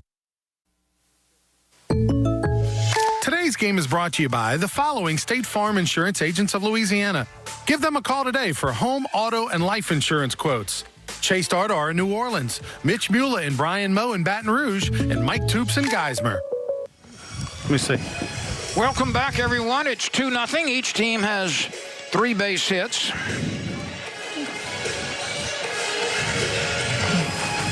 UNO has gone to the bullpen again.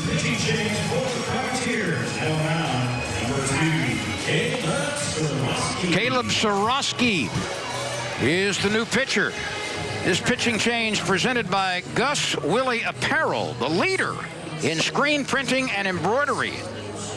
Visit the website at GusWilly, GusWilly.com.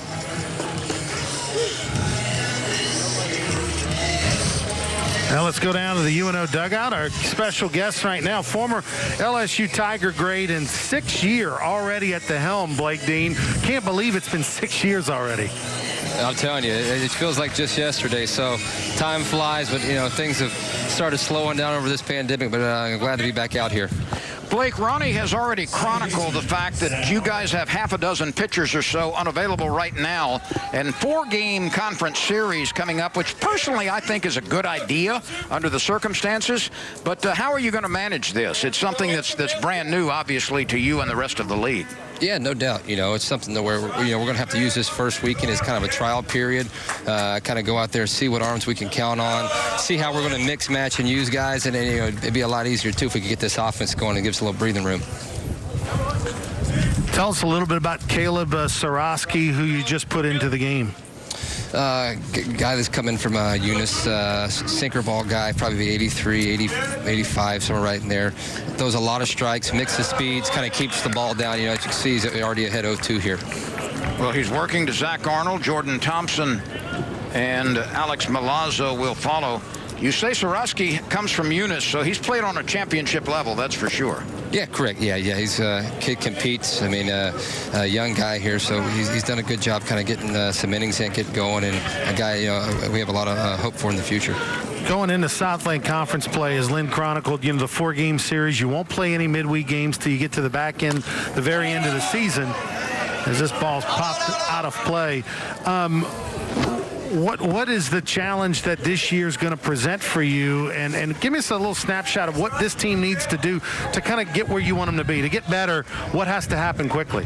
Well, our older guys got to hit, right? That's the key. We've got to start taking better at bats. We've got to be more aggressive. You know, I'm tired of kind of taking fastballs and being a little passive at the plate. So we've got to get this thing going offensively because, again, from an offensive standpoint, we've got a bunch of older guys. Zach Arnold cannot find the pitch. Well delivered by Sorosky. Sorosky with a little funky delivery, a little sidearm wiggle on this breaking ball, and Arnold out in front as we take a look at the replay.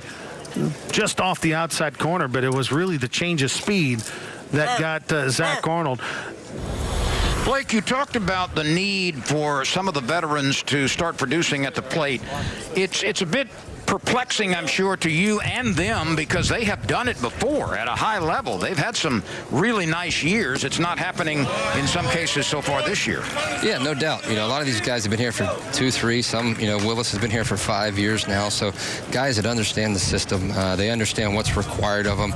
And again, obviously, you know, no one wants to come out with a slow start offensively, but these guys have done it before. They've been through tough times. We just got to, again, I need to see some adjustments and some aggression going to get things going. I want to go back to the open of our broadcast. We had you on tape hitting a grand slam home run against Alabama. Do you remember that night? Oh, yeah. I definitely remember that. That was one of maybe my favorite hit outside the one you know, against Rice in the College World Series. That was one I'll always remember. What's it like for you, you know, to go against your old team? I know you bleed purple and gold, but also you have a good relationship with Coach Maneri. How special is it each and every year when you play the Tigers? I enjoy it because, like I said, it meant so much to me over the course of my career. They've basically, you know, laid the foundation for me for where I am now. You know, I owe a lot to Louisiana, to LSU, to the state itself. You know, so it's always enjoyable to get to see him to come back down and catch up and tell old war stories. Speaking of war stories, one of the greatest tellers of war stories is Ron Maestri. How active does he remain with the program? Oh, God, he basically runs this thing behind the scenes, right? He's here all the time. He's sitting down here on the front row. He's here at practices. He's a great mentor, somebody I can go to. You know, I go to him in a lot of things, and he gives a lot of great advice. A call, third strike. So Arnold and Thompson go down under the offerings of Sorosky. Well, Blake, the field looks great. There were a lot of tailgaters considering I know this isn't your normal size crowd for an LSU UNO game. It'd usually be a couple thousand more people here, but still great atmosphere for baseball. It seemed like UNO rolled out the red carpet tonight. No doubt, no doubt. You know, we got a new administration with AD Tim Duncan, our president, Dr. Niccolo. They've done a great job in backing sports and kind of taking this thing in the right direction. And we hope to continue to better and keep, you know, being a premier program and try to better ourselves here in New Orleans. Blake, we enjoyed watching you star at LSU, one of the best hitters in the history of the Southeastern Conference. Best wishes for continued success here in New Orleans. Thanks, Lance. Appreciate you guys. Thanks, Ronnie. All right, buddy. Yep, take care. That's a class act right there. Well, I remember when he came. Remember he was going to do a little pitching. Yeah, in 2007 was his freshman year, and that was, you know, Sean Ochinko, I believe, or maybe it was it was 07, I believe, was his first year, and I need to ask Bill Franquez or David Steinley or one of those guys, but I think he homered on his first at-bat at LSU, and I'm pretty sure he at least homered in his first game as a Tiger, and of course went on to homer many, many more times and led LSU offensively and was really the rock in the middle of their lineup in 2008 and 2009 when they made back-to-back trips to the College World Series and, of course, won it all in 2009.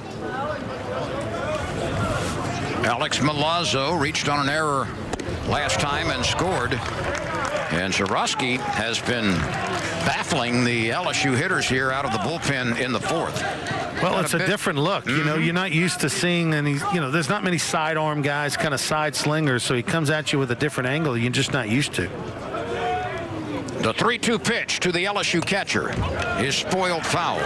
Now, you heard Blake Dean talk of Eunice. That's LSU Eunice that has won multiple junior college national championships over the last decade. It's been the dominant junior college team and school at its level. Yeah, Coach Willis over there has done a really nice job, and you look at all the LSU, the colleges around the state, they're peppered with LSU Eunice players. All right, let's go back in time. We have dug up the Grand Slam home run by Blake Dean against Alabama. Tiger fans, do you remember this one? Blake Dean does. He knows it's gone. One swing produced 4 against the Alabama Crimson Tide. We go back in time. Right now, it's 2-0 LSU.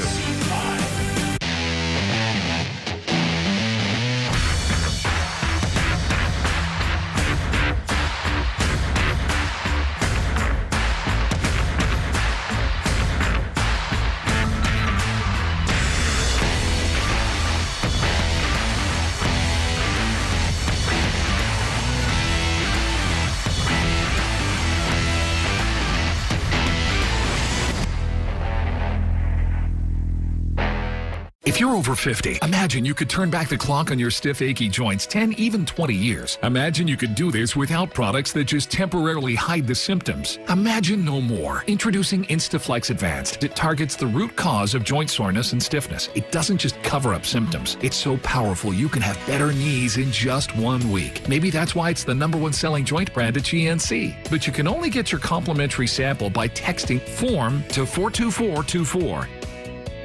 Do it now. Today's game is brought to you by the following State Farm Insurance Agents of Louisiana. Give them a call today for home, auto, and life insurance quotes. Chase Dardar in New Orleans, Mitch Mula and Brian Moe in Baton Rouge, and Mike Toops in Geismar. Now, LSU fans, give former LSU Tiger and national champion Ryan Schiff a call at Angel Oak Home Loans. They've got the perfect solution for you. They offer traditional loans and have a suite of portfolio producers to help customers with home financing needs. Give Ryan Schiff a call today at Angel Oak Home Loans for loan refinances or purchases of primary or investment properties. You just spoke of one of my favorite players all time at LSU. Talking about Ryan? Yeah. And then he, of course, persevered in the minor leagues before having some breakout major league seasons. Helmers knocks it down, scrambles for it. Oh, my goodness, another unbelievable pluck on the short hop by Trey Morgan. This guy is a wizard. He ought to be nicknamed Merlin at first base. This ball's hit sharply up the middle. It's probably going to be a base hit. Helmers keeps it on the infield, makes a nice play, but you see his foot slip just a little bit, but no problem. Trey Morgan has it handled. Do you know how hard this is for a first baseman to grab it on that hop and hold on to it? You see the technique. He gets low. He squats down low to try to get it eye level as best he can with the baseball. He's not standing tall and just kind of scooping. He gets down low and lets his hands do the work, and a real nice play by Morgan. Here's Isaac Williams, who swings over a big bender. Williams doubled in the second inning. He also has made a tremendous catch in center field.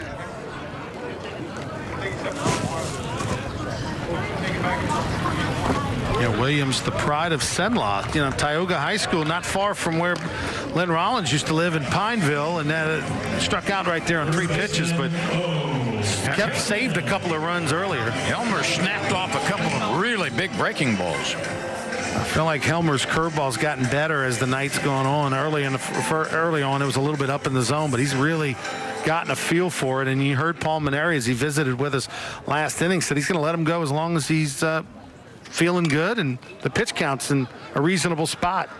It certainly is a minimal pitch count here in the 4th as Bratton flies to the center fielder, Brody Drost. A quick 3-up, 3-down inning. Only 5 pitches offered in the frame by Helmers. So LSU in control right now. We go to the 5th. The Tigers lead the Privateers 2-0.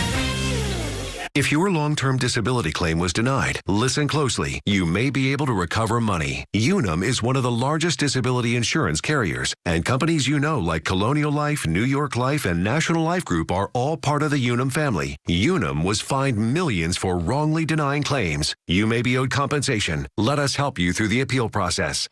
Call Sokolov Law at 800-561-3905. That's 800-561-3905. I'm a non-attorney spokesperson.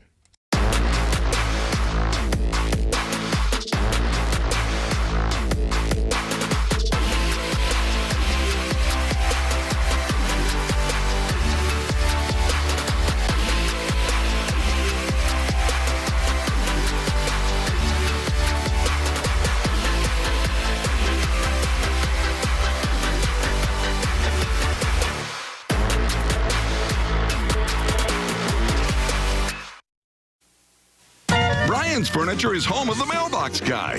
Hundreds of cast aluminum decorative mailboxes in stock, ready for pickup. Or let the Mailbox Guy deliver and install your mailbox. The Mailbox Guy, Brian'sFurniture.com. This inning is brought to you by Saunders and Chabert, attorneys at law, home of my former teammate, two-time national champion pitcher Henry Saunders. If you find yourself in need of an experienced attorney with the highest ethical standards, trust the professionals at Saunders and Chabert to get you the results you desire. Saunders and Chabert, fighting hard for Tiger fans all across Louisiana. Side-wheeling Caleb Sorosky struck out the side in the fourth. 17 pitches in that inning, 12 of them were strikes. And a breaking ball finds the strike zone on Dylan Cruz, who is 1 for 2 with a run scored.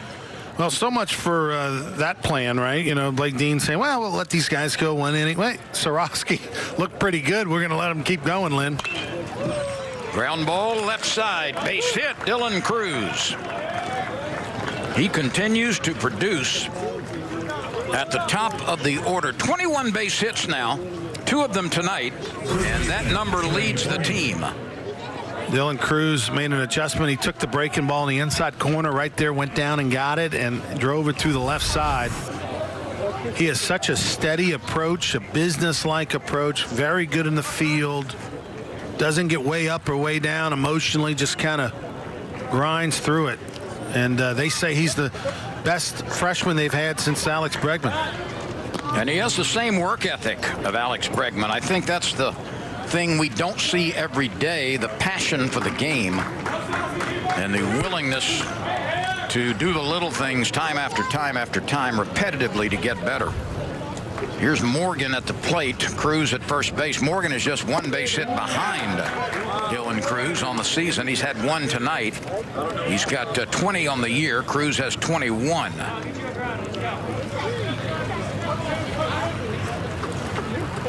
Morgan has struck out and has an RBI single. Cruz is 4 for 4 on the base paths this year. He and Morgan have been really the only 2 base runners who have been put in motion.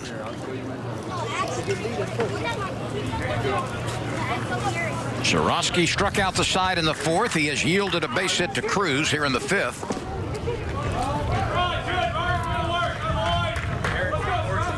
Well, they've got a nice little friendly rivalry going between Cruz and Morgan, 2 teammates that are buddies. Has a changeup down in the dirt, and a nice job by Tejeda to block that one. But, you know, you got Cruz leading, you know, coming into today, Morgan leading the team in hitting, only by 8 points over Cruz. And Morgan has 5 stolen bases. Cruz has 4.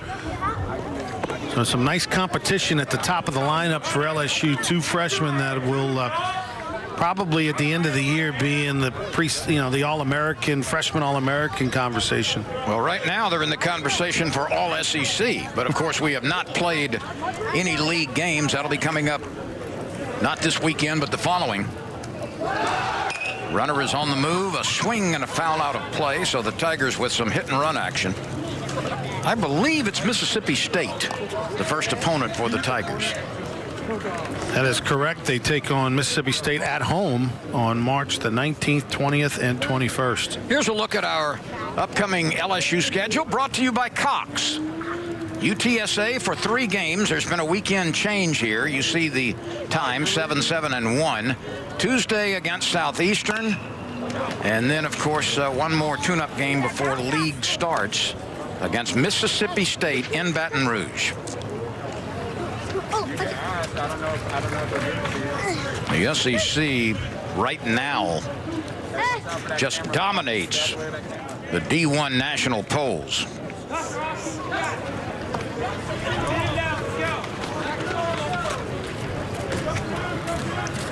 Cruz at first base. He has stretched his lead. He's not going. Morgan slams one into the left field corner, and it is out of the reach of Howard.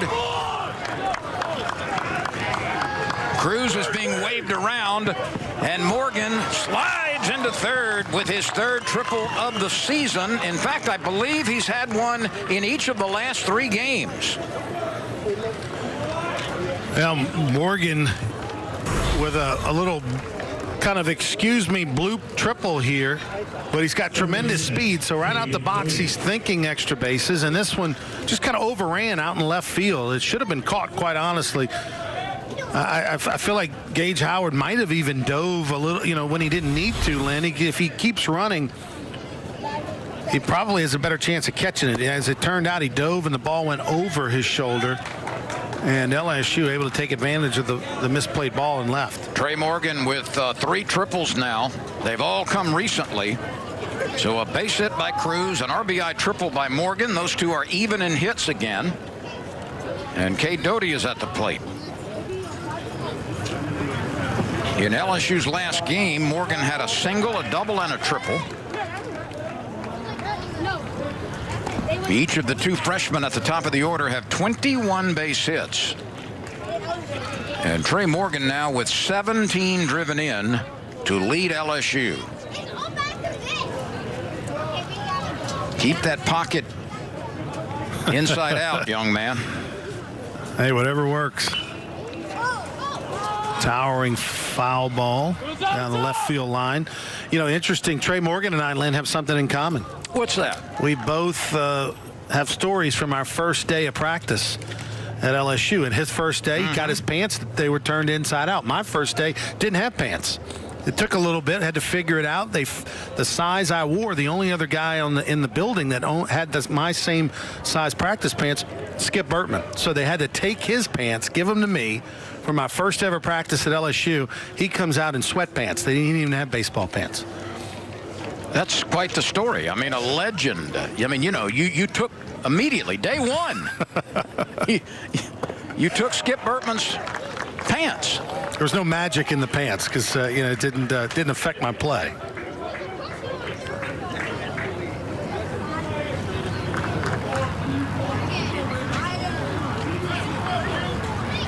The 2-2 pitch. Doty has an RBI opportunity with a runner at third and nobody out. A base hit by Cruz, a triple by Morgan. 3-0 LSU. UNO playing their infield backs. They do have their first baseman a little bit in, but middle of the infield's playing back. So if Cade Doty just does a job, puts it in play, LSU will get a run. He swings over a breaking pitch.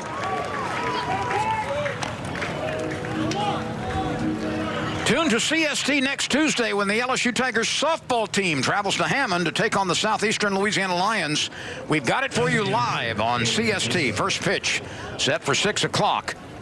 On CST, your leader in Gulf South sports. LSU's nationally ranked softball Tigers taking on the Southeastern Louisiana Lions on Tuesday at 6. Looking forward to that one. Former teammate of mine at LSU, and it was a great player in 1993. Hit a couple homers in the College World Series. Jim Greeley, who played left field for us. His daughter is an outstanding player for the Southeastern Lions. I mean, a really good player. She was committed to Southeastern before she ever went to high school. Played at Parkview Baptist and then ended up at Southeast. So we'll look forward to seeing Jim and the challenge that LSU will have with the Lions in Hammond.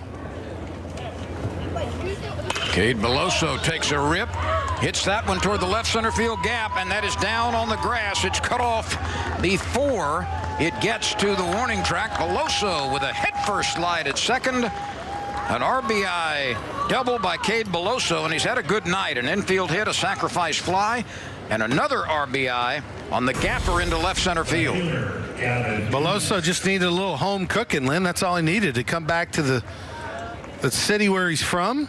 2 for 2 night. Also 2 RBIs as well. And the Tigers have matched their third inning total with 2 more here in the 5th. And then a little dance move at second base. I'd love to see your double dance move. Like if you were a baseball player today, Lynn, and you hit a double, when the first time in the game when somebody hits a double and you get to the bag, you've got to do a dance move, and then everybody else has to copy it. Right, but why would I do that? I mean, it's not the first double I've ever hit now. You go with the act like you've been there before. Exactly, approach. exactly. What now a triple might be a different story. Have you ever had a triple? I had 2 in one game at one point. Wow. So you know they had to be hit a long way. A long way. Dugas flies to left.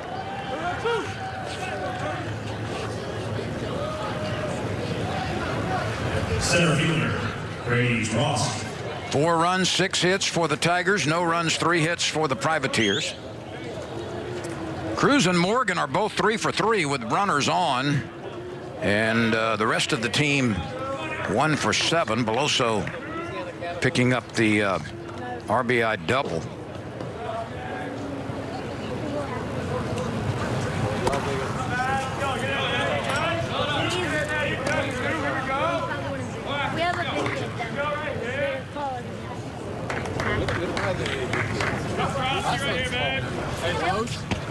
Brody Drost has walked and hit a liner out to right field, which was caught by Pierce Howard.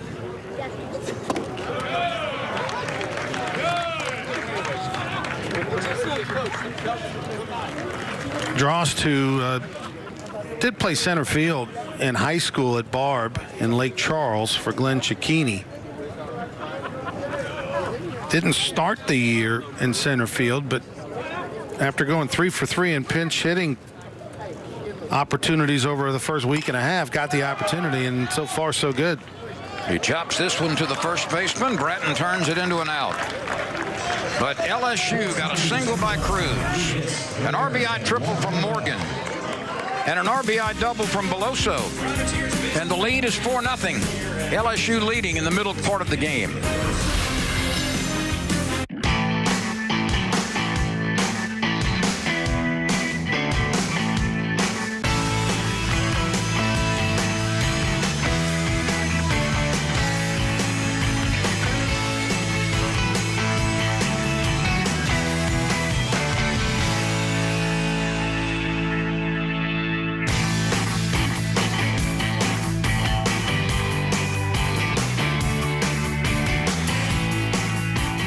Do you owe more than $10,000 to the IRS? If so, you may qualify for the IRS Fresh Start program, so you won't have to make any payments to the IRS. That's right. If you qualify for the IRS Fresh Start program, you won't make any IRS payments once you are accepted. Once you're in the IRS Fresh Start program, the IRS will stop all harassing and threatening collection activities. Call Fidelity Tax Relief at 800-430-2910 to see if you qualify. 800-430-2910.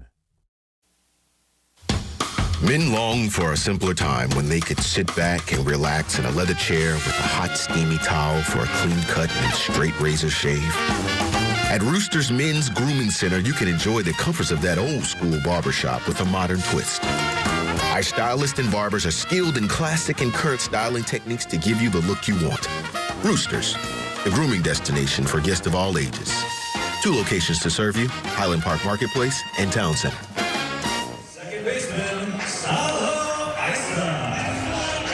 Big crowd on hand here in New Orleans on the lakefront. LSU leads the Privateers 4-0 as we move to the bottom of the 5th. What was the number, Lynn, that they said they were going to allow in today? I think 800 or 750 is what I heard, but yes, in that area.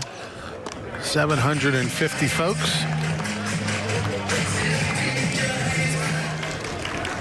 Meanwhile, Will Helmers has been really good in this start.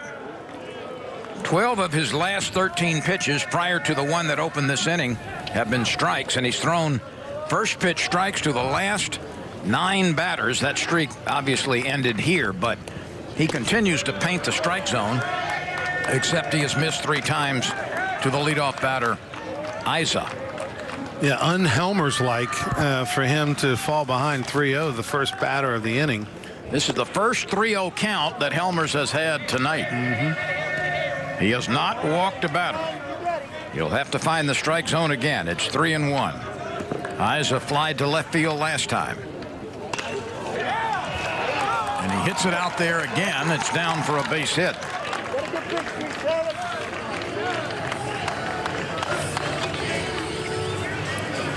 Hit number 4 for the Privateers. They had one in the first. They had one in the second. They had one in the third. They went 1-2-3 without a base hit in the 4th, and a leadoff single by Isa here in the 5th inning. 57 pitches now in the game for Helmers through 4 innings, 41 of them for strikes. And that's pretty good because, through 4 innings, anything 60 or below is kind of what you're going for, and anything 75 or below after 5. So right now, Helmer's right on pace. Catcher Jorge Tejeda struck out in the second. The 0-1 pitch from the young right-hander, a high strike. It might be my imagination so far this year, Ronnie, but it seems to me that umpires are calling more strikes in the upper part of the zone. And it is a legitimate rule book strike. It should have always been called a strike. Here's a breaking pitch, popped up. Morgan will claim it, and he does. The Pulmonary Radio Show returns to Cox Sports Television this season. Tune in each week as the voice of the Tigers, Chris Blair, and LSU baseball head coach Paul Maneri recap the Tigers baseball games. It all starts Monday, March 29th at 7 o'clock Central Time right here on CST. Here's Darren Willis, who grounded out to the second baseman in an earlier at-bat.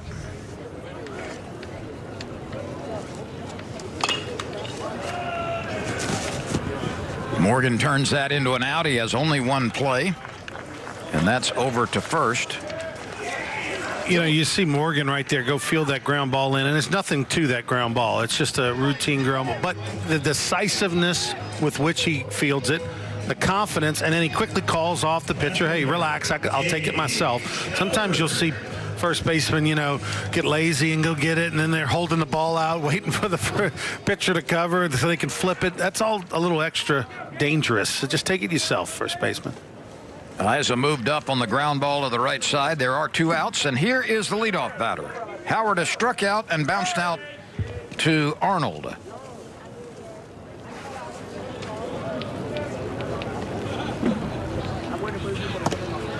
Helmers delivers downstairs. You've really got to like the fact that he has walked nobody.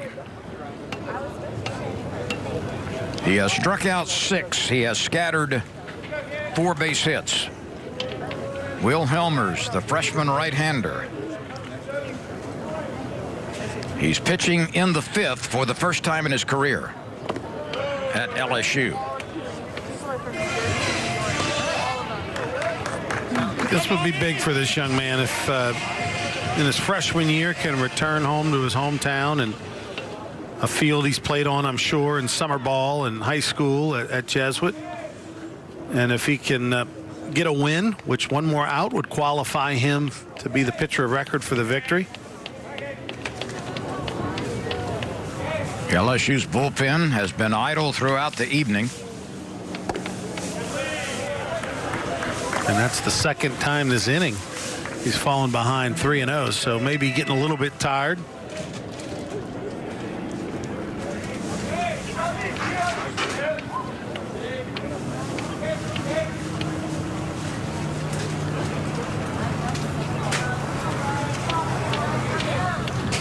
Gage Howard at 225 on the season.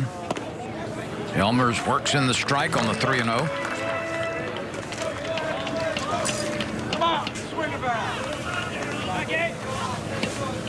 Gage Howard, 6'2", 220 pounds, out of Carlsbad, California. Senior left fielder.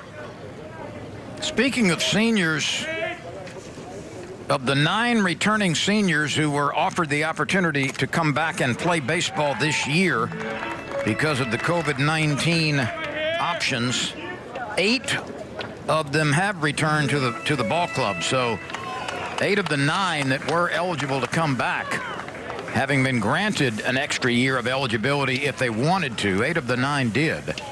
Well, why not? I mean, what's the rush to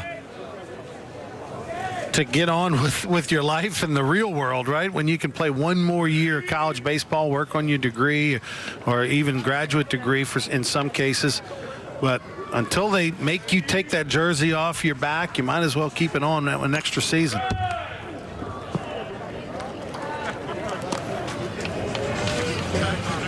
Gage Howard maybe get a little stickum. You see him spitting on his gloves, because watch right here on his follow-through. And those fans sitting on the front row got a little surprised as that baseball bat came their way.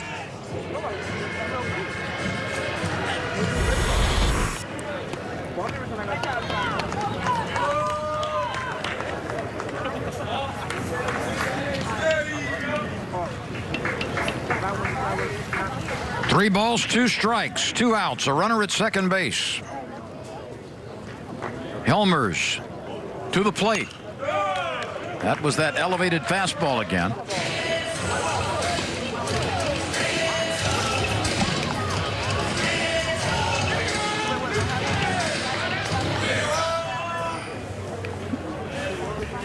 Caston Furr is on deck. He's 1 for 2. Helmers wants to take care of business right here. That popped out of the mid of Milazzo. Just a little bit of a contact on that pitch. Milazzo could not hold on. Coming up on the 9th pitch of the at-bat for Gage, and Helmers' pitch count getting up there a little bit. That's he's at 69. This will be his 70th pitch of the game.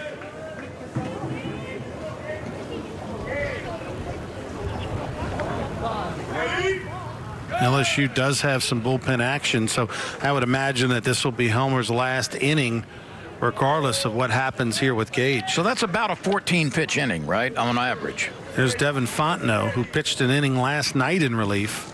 And I asked Paul Monero before the game, is he available? He said absolutely, and you see he's out there. A check swing. Did he commit?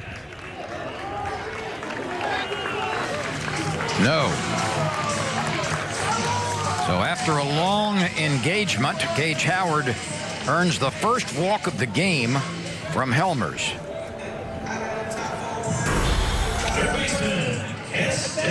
This is from the side, and pretty close. That's a coin flipper. It could have easily said he went, and you could also accept if they said he didn't. That is the second walk of the season. The only 2 times that Helmers has walked a batter. We invite you to watch Louisiana high school baseball matchups on CST. We've got them all season long. This week you can catch St. Louis in 2 matchups. First against Barb Thursday at 8, and again on Saturday at 11 in the morning. CST, it's your leader in Gulf South Sports, St. Louis and Barb. St. Louis and Central, the next 2 broadcasts. Yeah, that game on Saturday will be 11 a.m. at Central Baton Rouge. The head coach for the Central Wildcats, Leo McClure, the father of Trey McClure, who was a great player for LSU in the late 90s. And Leo, of course, who coached at Central many, many moons ago, and assistant coach in basketball at Southeastern, has made a name for himself in the travel baseball world, and now taken over as the head coach at Central. And they'll host St. Louis, former alma mater of Chad Auger from Lake Charles. How about Helmers? In about 15 innings of work, he's only walked 2. That's very, very good for a first-year pitcher just out of high school. And Alan Dunn went and had a conversation with him on the mound, and gonna probably let him know, hey man, this is your guy. You want to get a win today? This is your guy. Go get him. 17 strikeouts for Helmers on the season against only 2 bases on balls. He's working ahead, and now it's 0-2 on Furr. This is an excellent pitch. Just nice and easy. The way the ball comes out of his hand, right at the knees, gets the call. And now he's out in front 0-2 and has a lot of options. And this will be his last batter, probably. Luther Willard is on deck with 2 outs, 2 on. LSU's lead is 4-0. 2 in the 3rd, 2 in the 5th. Ground ball sucked up down at first base by Morgan, and the inning is over. Well, Morgan was very busy. He was involved in all putouts, a pop-up and 2 groundouts. Helmers throws 5 shutout innings. LSU is out in front 4-0. If you take a lot of medications or take care of someone who does, this message is for you. There's a new way to manage medications called Hero. It takes the stress, worry, and headaches out of taking daily meds. Simply pour up to a 90-day supply of 10 different pills into the Hero Smart Pill Dispenser. Hero alerts and dispenses your meds at the right time with the push of a button. It was really easy to set up. All I did was plug it in and follow the directions, and I was ready to go in like 5 minutes. So easy to use and saves me so much time. I would highly recommend this machine to anyone. A membership with Hero, which includes a smart pill dispenser and an app that helps you keep on track with meds, can help you stay safe and connected. Hero is so easy to set up. It makes sure that your parent or loved one is getting the right medications at the right time. Join the thousands of happy customers. Try Hero risk-free for 30 days and get free contactless delivery. Call Hero now for a special TV offer.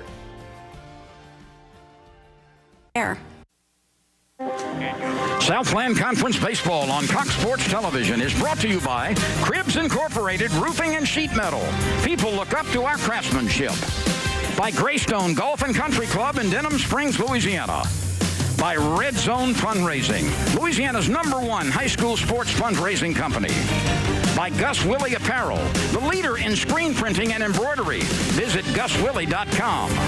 And by Cox. True fans watch together, celebrate together, and sometimes even witness history together.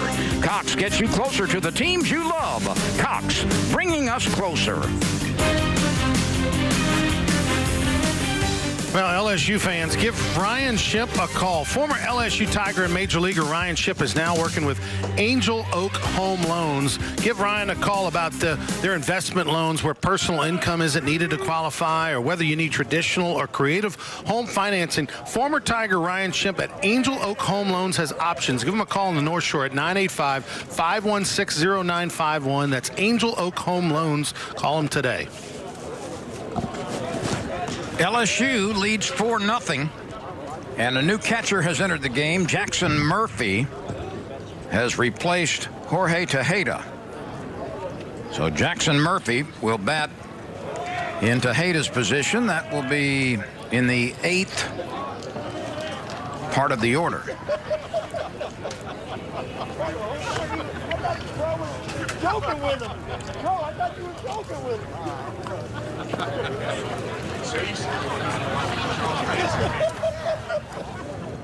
Caleb Sorosky came on in the 4th, had a good inning. He struck out everybody in short order, but he gave up a base hit, a triple, and a double in the 5th inning.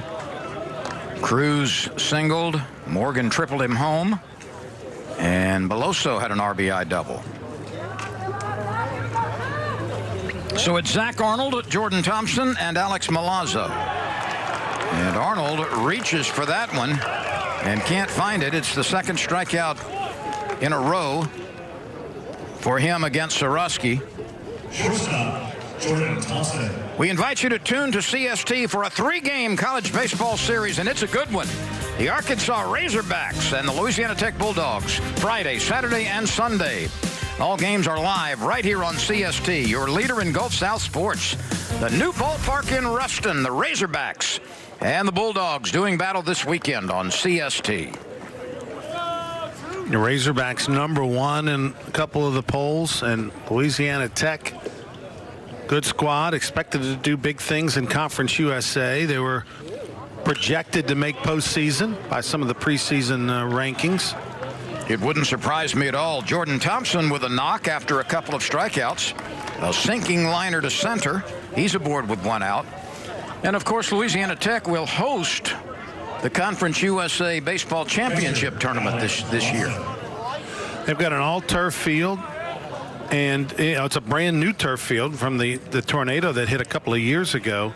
They actually had to redo the field as well. Now, the stadium isn't completely finished. They're working on that throughout the spring, but it's exciting for Tech fans up in Ruston to go check out their new ballpark. And it's a shame that it's a COVID year, because if they were playing #1 Arkansas in a regular year, there'd be thousands and thousands of fans there. Milazzo drives it out to center field. It is tracked down by Isaac Williams. Alex Milazzo hit that ball solidly but Williams was able to catch it. And this brings on Dylan Cruz, who has singled twice, scored twice, and flied to right. 2 outs, Thompson at first.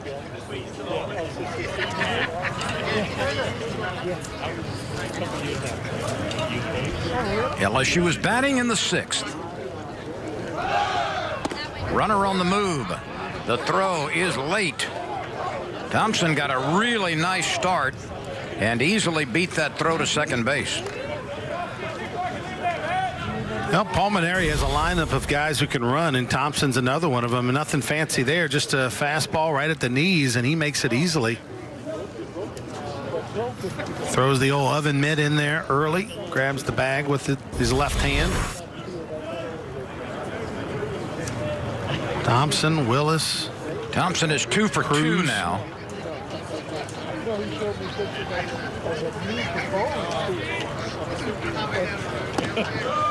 That's a strike along the knees.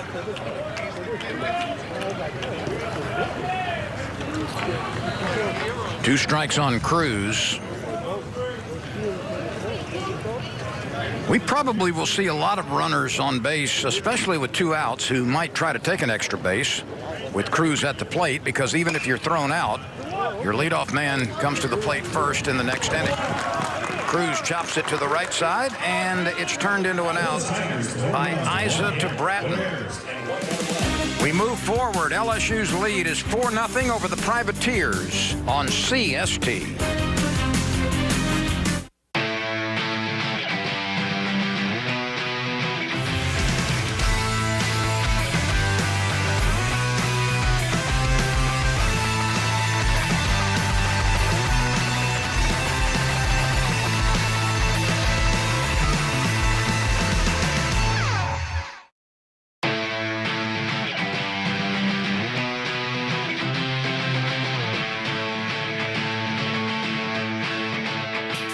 If you or a loved one has mesothelioma or any other asbestos-related cancer, call now. Asbestos manufacturers sold deadly asbestos materials to thousands of companies, putting workers at risk. An estimated $30 billion in court-ordered trusts have been set aside to pay out claims to asbestos victims. You may be entitled to a portion of these funds and receive compensation without filing a lawsuit or ever going to court. For your free legal consultation, call 1-800-209-4389. That's 1-800-209-4389. I'm a non-attorney spokesperson.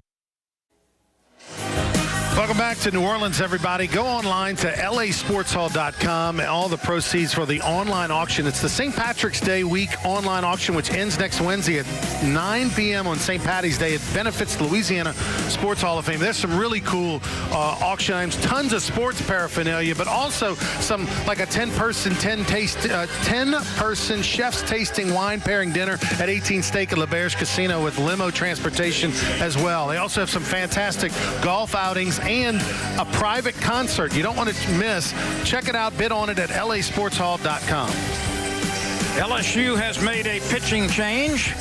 The new relief pitcher is Devin Fontenot. This pitching change presented by Red Zone Fundraising. Red Zone Fundraising is Louisiana's #1 high school sports fundraising company.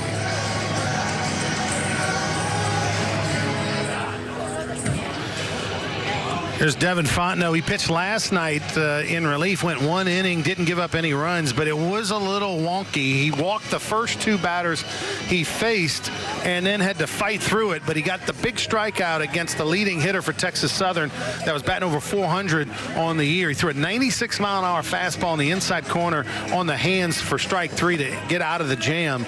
And so Palmineri kind of testing Fontenot a little bit, back-to-back outings, back-to-back days, which is what he's going to have to do in SEC play in a week and a half. At his best during his career, he has been as brilliant as any relief pitcher in the country.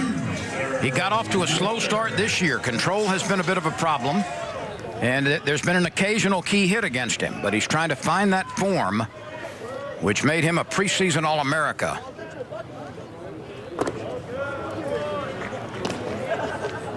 One ball, no strikes to Luther Willard.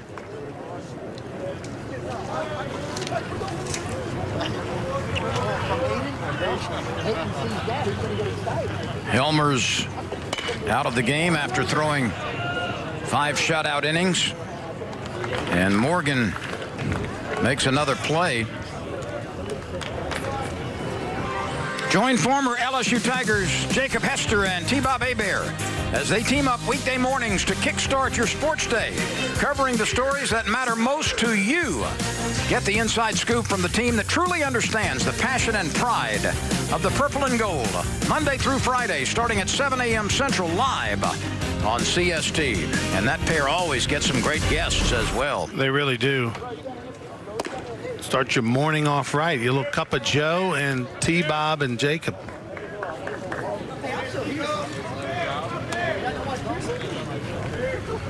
The last 4 outs have involved Trey Morgan for LSU. He's caught a pop-up and handled 3 ground balls during that time. Helmer's, by the way, in 5 innings, scattered 4 hits. He struck out 7. He walked only 1. 53 of his 73 pitches were strikes. 7-to-1 strikeout to walk ratio. I'll take that. That's pretty darn good. Helmer's also held UNO to 0 for 8 when there were runners on base. Well, that has been a struggle for Blake Dean's squad. They came into tonight batting 198 as a team. In back-to-back nights, LSU has faced Texas Southern, who came in yesterday hitting 199, and UNO's now hitting 198. That's rare. That's rare that LSU's. I don't know that they've ever faced a team back-to-back. No, and that's something I can't ever remember seeing. Watching a ball game where a team has come in with a sub 200, and then you've got that happening back-to-back. And I know it's early in the year. The batting averages change drastically this time of the year, but slow starts for both teams offensively. Well, you say it's early in the year, but guess what? 25% of LSU's schedule is done now during the regular season. Yeah.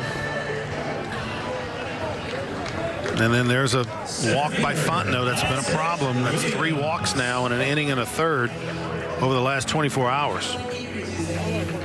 Watch after further review with Matt Moscona weekdays as he offers daily fair and honest opinions while providing his audience with a fresh perspective, sometimes a little irrelevant, always entertaining, on the local Gulf South sports. It's Monday through Friday at 3 o'clock Central, live on CST after further review with Matt Moscona.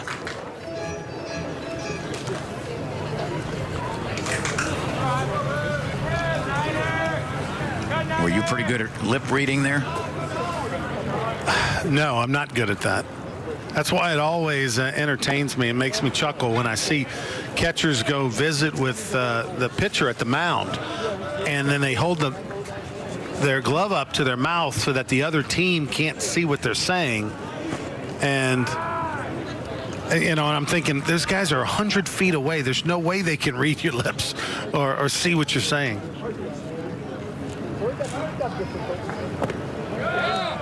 Isaac Williams watches that one dip out of the strike zone. He has doubled. He has struck out.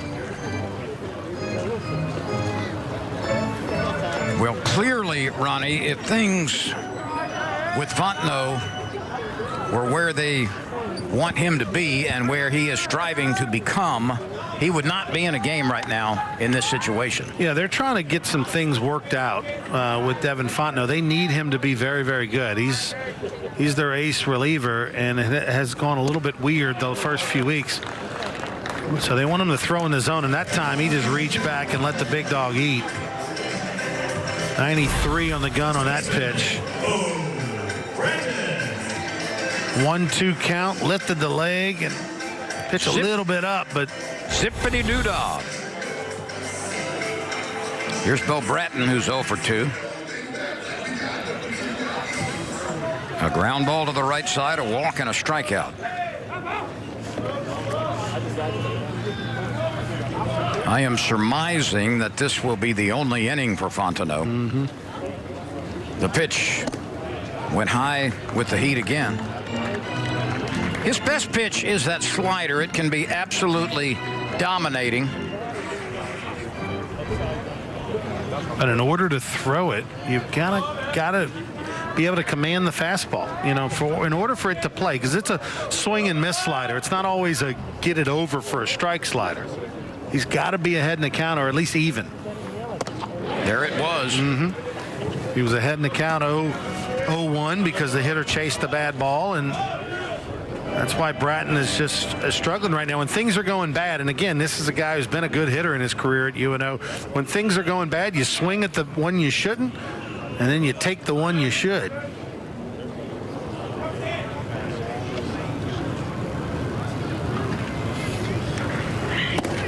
He came back with the breaking pitch and records the strikeout. We move forward. LSU's lead is 4-0 over UNO. Hello, I'm Mike Lindell, inventor of MyPillow. Thanks to your support, you've helped make MyPillow become one of the fastest growing companies in America. Over the last 12 years, you've helped MyPillow create thousands of jobs right here in the USA. When I got MyPillow, I'm asleep almost immediately. I stay asleep at night, and I wake up more well-rested in the morning. That's why I invented MyPillow. My patented fill adjusts to your exact individual needs and helps keep your neck supported and aligned. I'm interrupting this commercial right now to give you deep discounts, not just on my pillows, but also my mattress toppers, sheets, and so much more. For example, you can get body pillows regularly $89.99, only $29.99 with your promo code. With our 60-day money-back guarantee, you have nothing to lose. Sleep well, America! For the best night's sleep in the whole wide world, visit mypillow.com. Today's game is brought to you by the following State Farm Insurance Agents of Louisiana. Give them a call today for home, auto, and life insurance quotes. Chase Dardar in New Orleans, Mitch Mula and Brian Moe in Baton Rouge, and Mike Toops in Geismar. Today's game is brought to you by Cribs Incorporated Roofing and Sheet Metal. For all roofing services, including roof repair or a quote on a new roof anywhere in Louisiana, go to cribsinc.com. The fourth reliever of the night is now on the mound for UNO. This new relief pitcher is presented by Gus Willie Apparel, the leader in screen printing and embroidery. Visit GusWillie.com. Rudy Amaya is making his fifth appearance. His earned run average is bloated.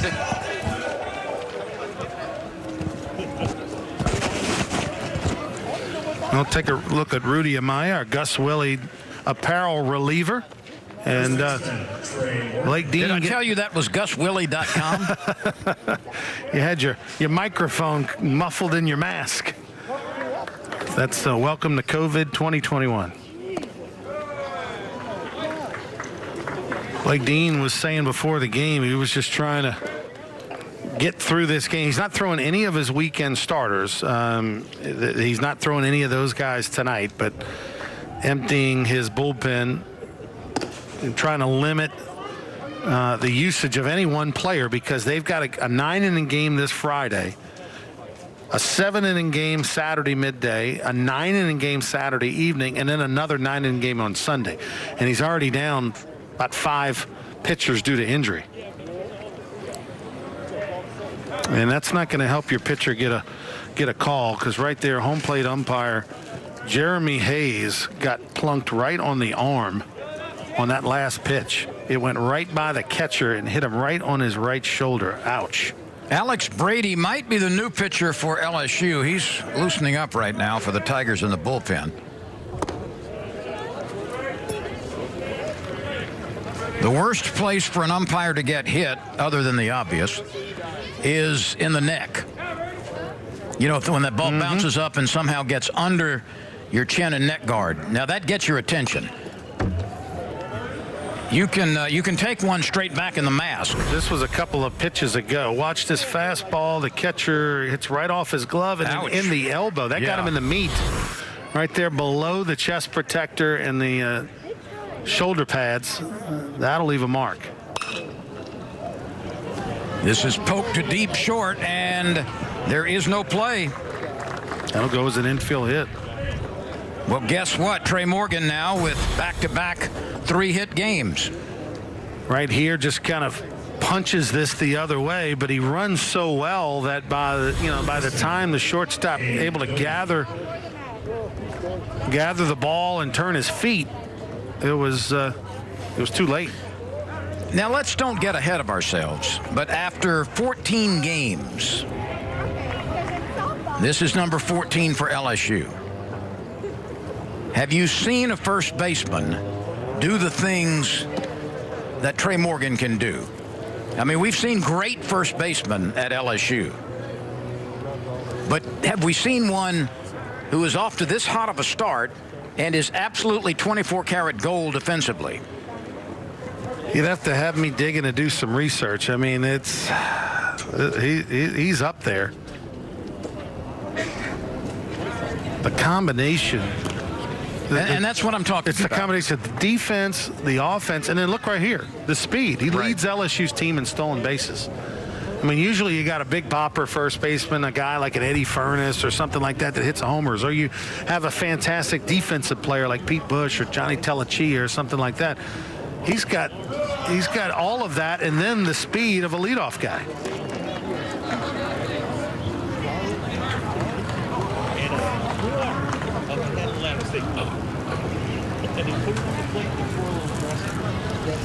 Cade Doughty has grounded out. He has walked. He has struck out.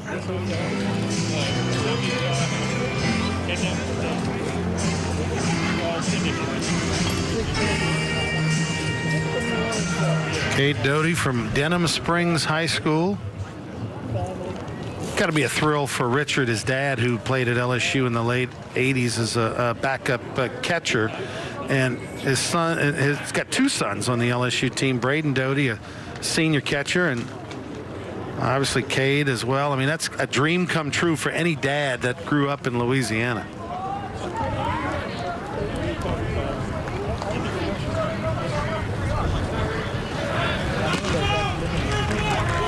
They've called a balk, I believe. That's the first base umpire, James Ainsworth, who ruled a balk. That's the first balk we've seen this year.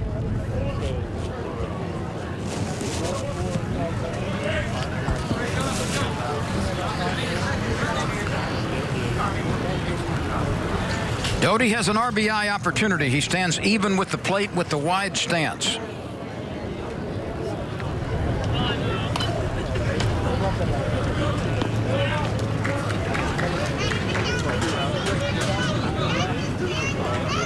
Beach volleyball is coming up on CST. I'll tell you about it in just a moment, as the LSU Tigers have one of the best teams in the country. You'll get a chance to see LSU in action on the 21st of March. Runner is running from second. The peg to third is not in time. Trey Morgan steals third base. Cade Doughty swings and misses at a slider up in the zone, and then they throw down to third base. And take a look here at the replay as he's coming right at you. Watch his left hand. I think he's safe on a very close play. I think the left hand got in there.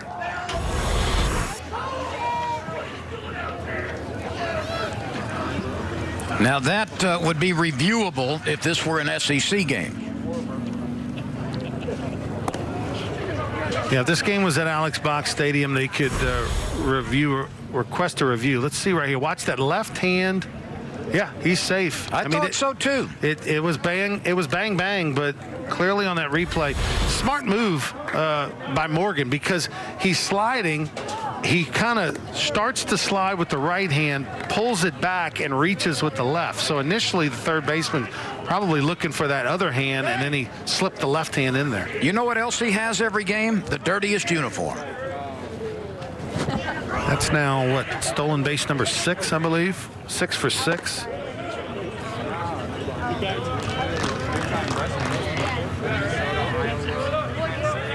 Trey Morgan's going to have to start paying rent over there at third base. He gets there so often. He and Nolan Kane going to be best buds. I mean, he had a triple. He's always getting doubles and stealing bases. Veloso sends one foul on the 3-0. By the way, how's Hunter Keel today?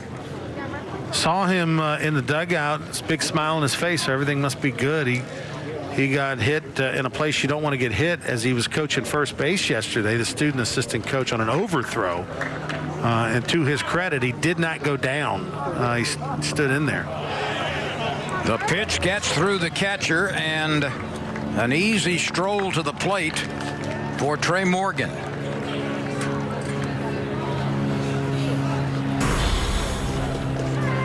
Take a look right here. This is probably needs to be blocked up a little bit. But it will be a wild pitch. Tejeda he needed to get his body over with his full chest. That time he tried to get a little handsy.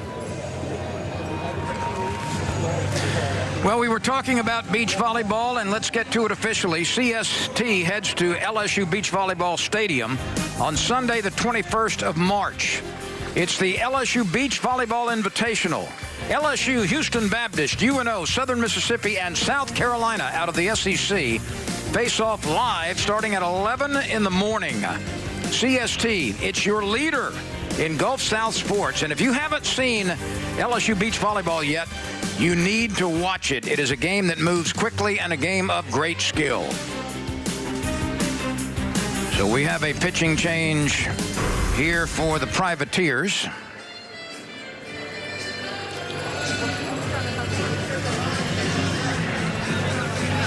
This is Cortland Ramirez. His 6th appearance, 0-1, a 5.40 ERA, 6 2/3 innings, 4 walks, 4 strikeouts.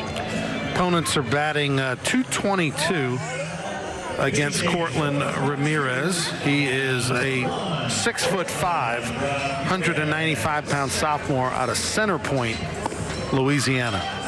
And it's named appropriately, right in the middle of the state. I would think so. I think it's in Avoyles Parish, but it might be in Rapides Parish. On Highway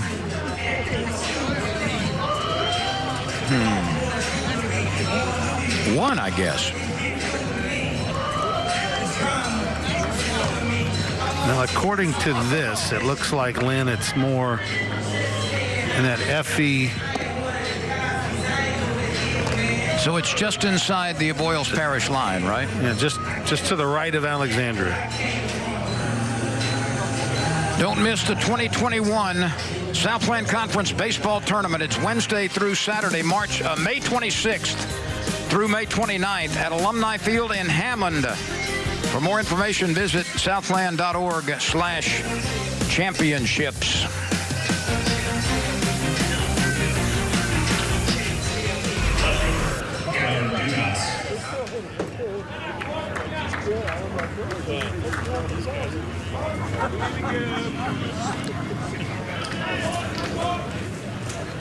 Ramirez with a runner at first.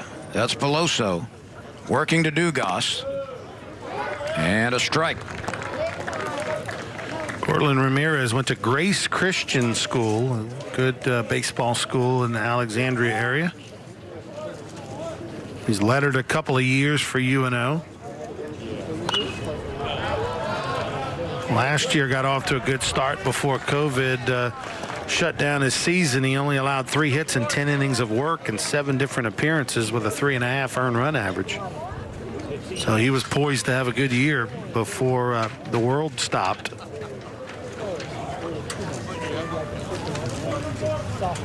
Dugas is 0 for 3. A fielder's choice, a strikeout, and a fly ball to left. 2 in the 3rd, 2 in the 5th, and 1 in the 7th for LSU.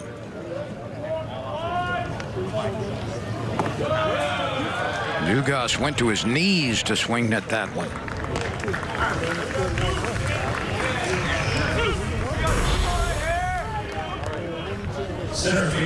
How's that? What you want to do with a breaking ball when you're ahead in the count? LSU racking up some strikeouts here tonight. Well, let's count them. 1, 2, 3, 4, 5, 6, 7, 8, 9, 10. It's a lot of punch outs in only 6 2/3. 5 runs, 8 hits for the Tigers. No runs, 4 hits for the Privateers. You say you want to be an umpire, huh? Well, watch this. Foul ball right off the face mask. But you'd rather have it there. No question. But you'll see stars for a second.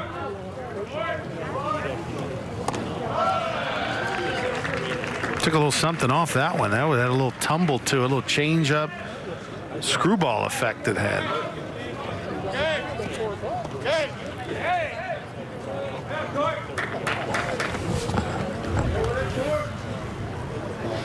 Drost has walked, lined out, and rolled out to the right side.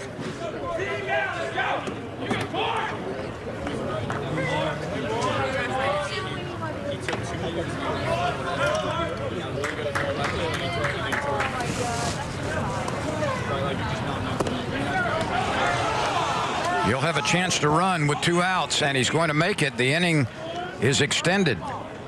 It'll be a strikeout, but Drost advances when the ball was not fielded cleanly by the catcher. This is the 11th strikeout of the night for LSU hitters. And Drost just, you see his head? You see how he was looking over the right field fence? I mean, the eyes and the head were way pulled off that pitch. But UNO not able to corral it, and they keep the inning alive. And worse than that, they put a runner in scoring position. Here's Zach Arnold, who has struck out twice and flied to the left.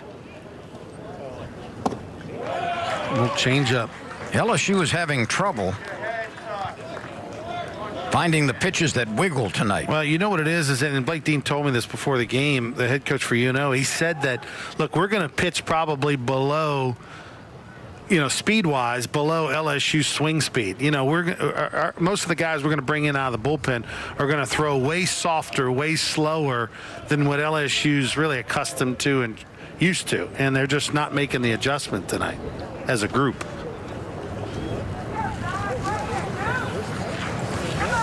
Cruz has 2 hits. Morgan has 3. Beloso has 2.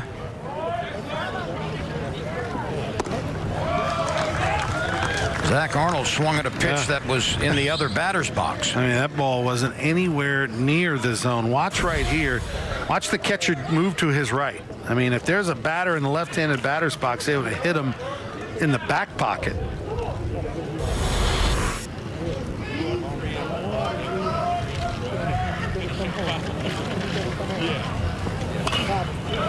Why would you not come back with the breaking ball? Sure.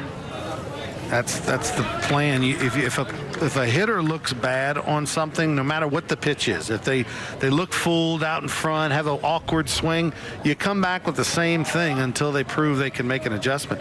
I'm really shocked when we haven't seen a ball leave the ballpark yet. I mean, the wind is howling out to left field. Normally you'd have 3 or 4 in this game. Zach Arnold again chased one that he couldn't reach. LSU 12 now. Gets a run and moves out in front. 5-0 over the Privateers.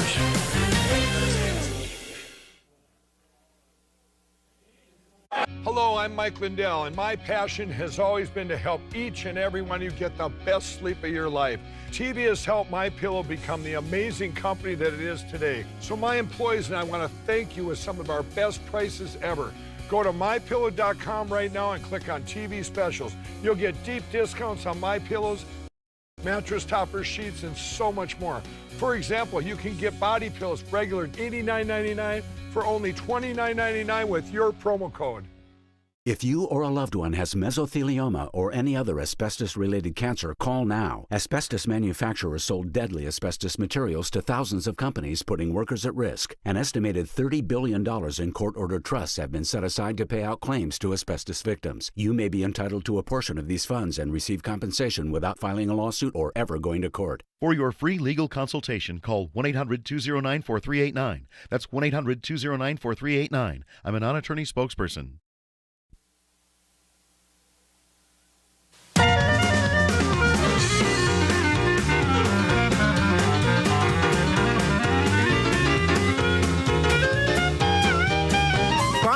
Furniture in historic downtown Port Allen, home of the mailbox guy. Bottom of the 7th is brought to you by Saunders and Chabert, attorneys at law, home of my former teammate and two-time national champion pitcher Henry Saunders. If you find yourself in need of an experienced attorney with the highest ethical standards, trust the professionals at Saunders and Chabert to get you the results you desire. Saunders and Chabert, fighting hard for Tiger fans all across the state of Louisiana. LSU's lead is 5-0. The Tigers have gone to the bullpen again. Alex Brady is the red zone fundraising reliever. Well, I'll tell you, Palmineri really was excited talking before the game about Alex Brady. He said, look, you know how he goes, Ron, you know how lefties are. They don't have to throw real hard. And I kind of took that as an insult because I was a left-handed pitcher, thought I threw okay. But he said, they just have to throw strikes. And he said Alex Brady has been pumping strikes and has poise out there on the mound. And right now, of all the lefty relievers that LSU has auditioned, they have the most confidence in him at the moment.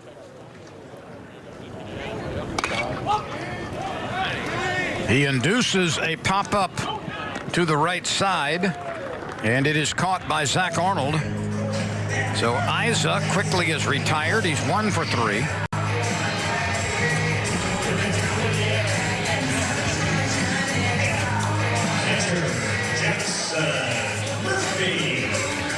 Jackson Murphy is at the plate for the first time.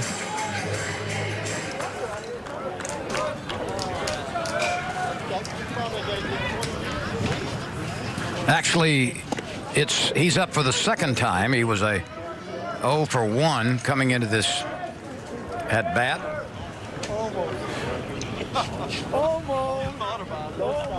It was Will Helmers throwing the first 5 innings.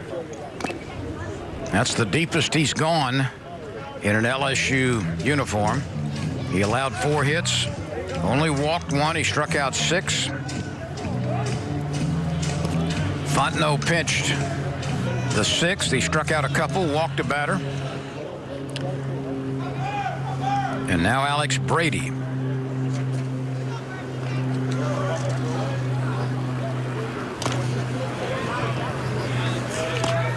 Well, Brady gets rid of Murphy in short order. Yeah, sure 3 did. pitches. Took a little something off on this off-speed pitch. Change up off the plate. About 3-4 inches. That's exactly where you want to put that pitch. Brady has 1 decision. It did come in the win column.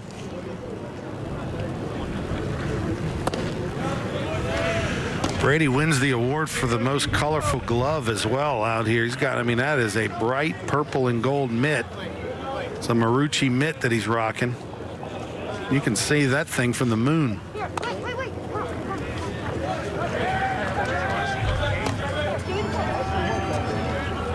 And you see, look at the pace, Lynn. Gets the ball right back on the rubber, a la Mike Souders, a great pitcher from the 80s and 90s who no one worked faster than him in the minor leagues. No, nobody did.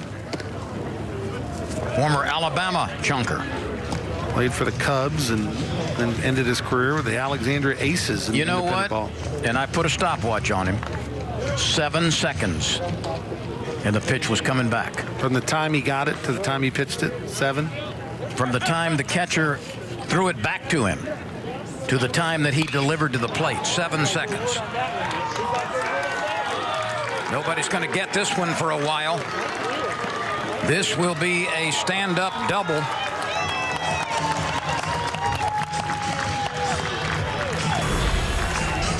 Take a look here. That ball kind of leaked back towards the middle, the off-speed pitch. You see the catcher reaching down and in. It was supposed to be down and away, but give Darren Willis some credit. Picked up his first double of the year. Well, and here's what's comfortable and nice about Darren Willis. He has started 153 games in a privateer uniform. Wow.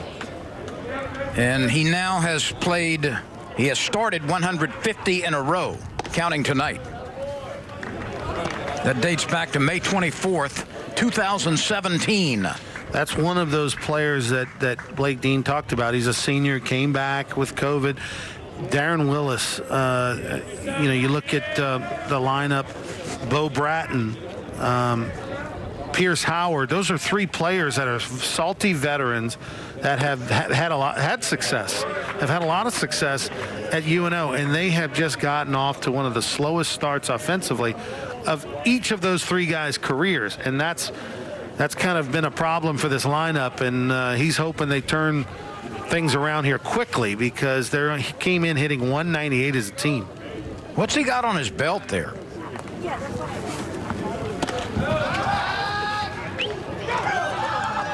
Milazzo takes a pick down, tries to throw behind the runner.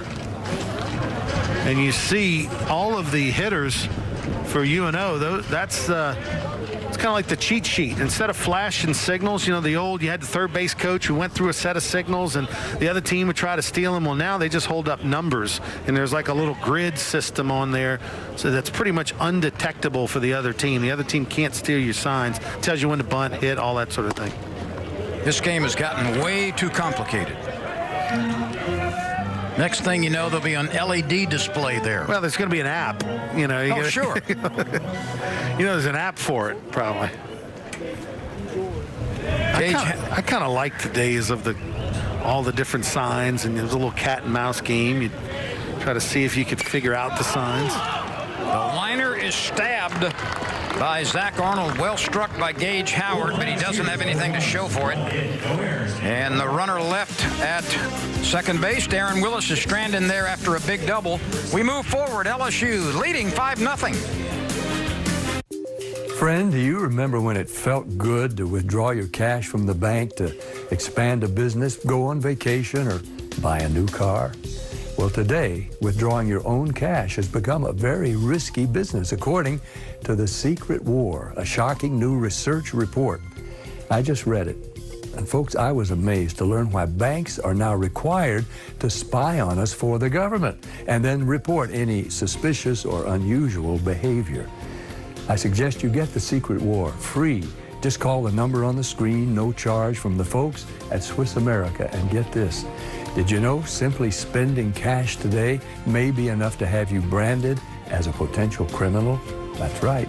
The new war on cash is really a war against all freedom-loving Americans.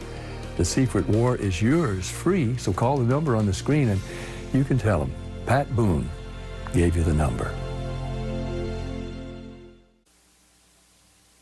Serenity is just around the corner at Greystone Golf and Country Club in Denham Springs. Whether it's the fairway, your special day, or the place you call home, Greystone's resort-style amenities provide something for everyone. For more information on golf tee times, event bookings, and real estate, visit GreystoneCountryClub.com. Bo Blanchard is the next pitcher. This is his third appearance. He's only had a couple of innings. He has walked 3. He has struck out 2. No record and no earned run average. Just 2 innings, only giving up 1 hit. Blanchard is a 6'5", 200-pound freshman out of New Iberia, Louisiana. This is going to be a big thrill and experience for that young man pitching against the Tigers here. Human Performance and Health Promotion major. I'm guessing he grew up watching LSU play baseball. Most kids from South Louisiana, particularly, all of the state, but especially the New Iberia area, grow up big Tiger fans or Raging Cajun fans over there. Jordan Thompson has struck out twice, and he has singled.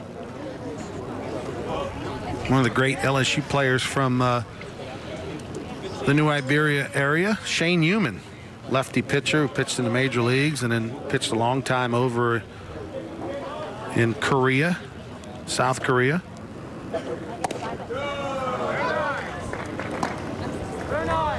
Blanchard finds the strike zone. 1 ball, 1 strike on the LSU shortstop.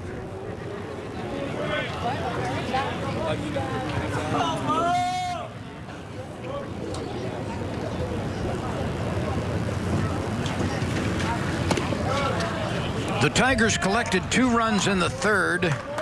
Milazzo reached on an error. Cruz singled. Morgan singled in a run. Doty walked. Beloso had a sacrifice fly.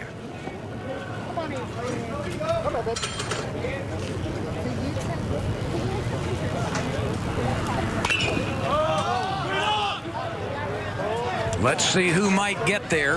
The shortstop is calling everybody away, and he makes a nice play. Darren Willis on the catch. This copyrighted telecast of Southland Conference Baseball may not be retransmitted, reproduced, rebroadcast, or otherwise distributed or used in any form without the express written consent of Cox Sports Television, CST.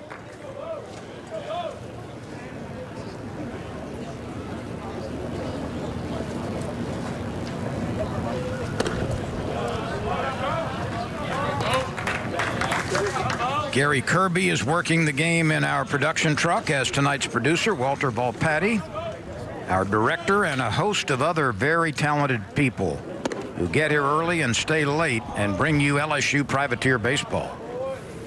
We are 5-0.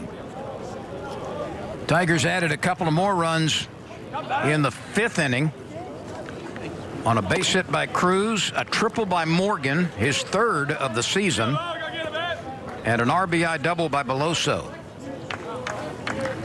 Ronnie, do you think it's coincidence that all of the scoring, there's one common denominator, Trey Morgan? Well, he's your best hitter right now. He's your leading hitter in your team, and arguably your best base runner. So, and he hits right behind Dylan Cruz. So, no, it's not a surprise he's in the mix. He was involved in the 7th inning run when he reached on an infield hit, moved up on a balk, and later scored. 3 balls, 2 strikes on Milazzo at the bottom of the order. He's nothing out of 3. And he goes down on strikes. What's that, a baker's dozen now? I think that's 13, yes, 13 strikeouts. Really surprising that LSU has punched out so much tonight, but a nice pitch by Bo Blanchard. A great spot. Catcher didn't even move the mitt. The Lauraville High product out of New Iberia with a big moment. Dylan Cruz is 2 for 4. He has scored twice. He's first pitch swinging, and that's out of play.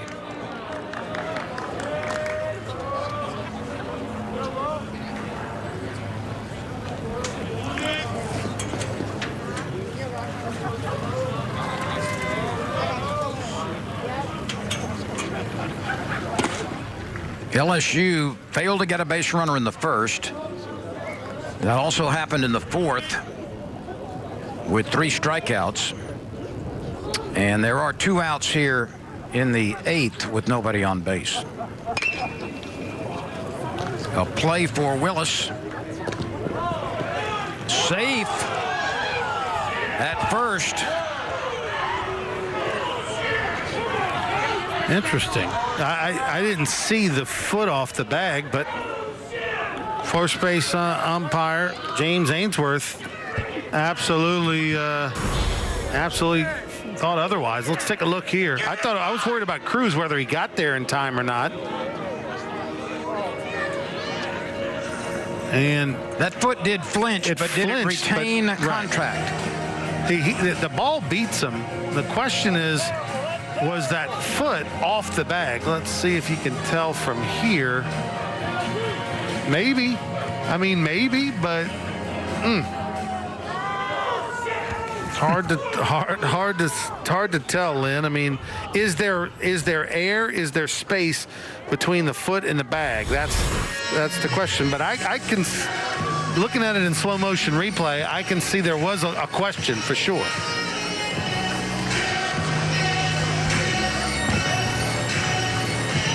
Let's take one more look at this.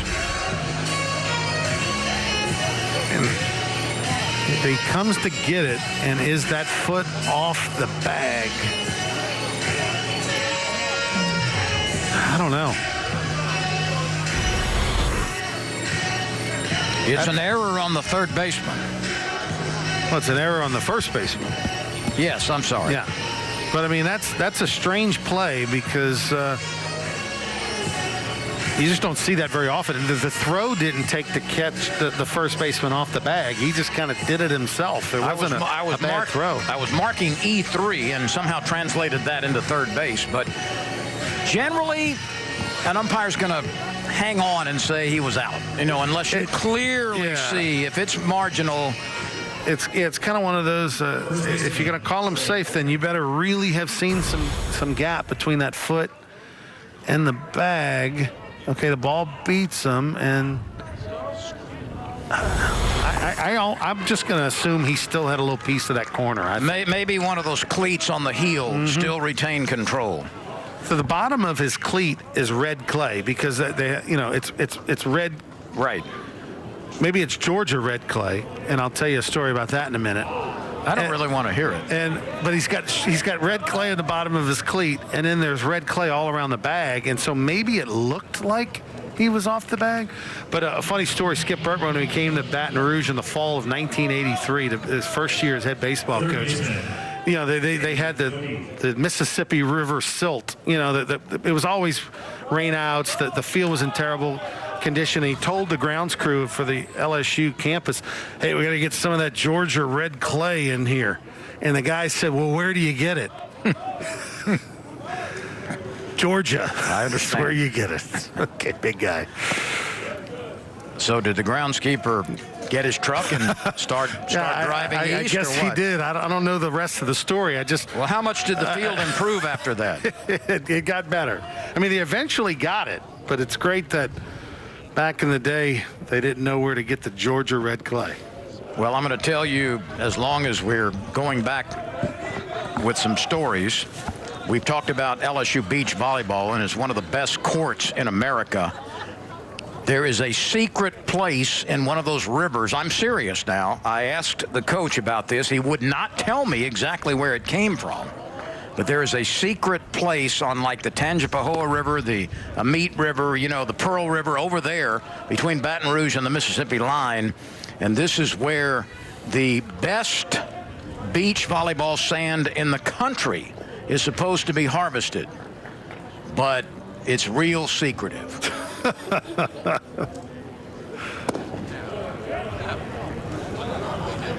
Doty with his second walk of the day.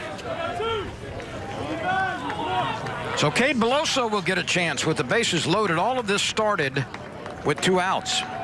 Designated hitter, Cade Beloso. The first baseman came off the bag on a throw over there from the shortstop. Morgan was hit by a pitch. Doty has just walked. And Cade Beloso, who has singled on the infield, had a sacrifice fly, had an RBI double, and has walked.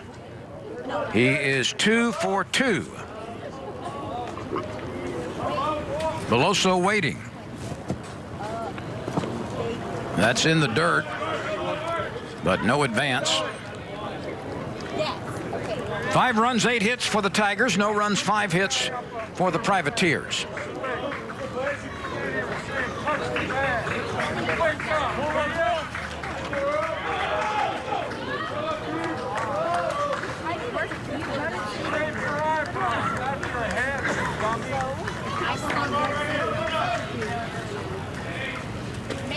Bo Blanchard, the tall right-hander, throws it inside. He's got to find the strike zone now, trailing 2-0 in the count.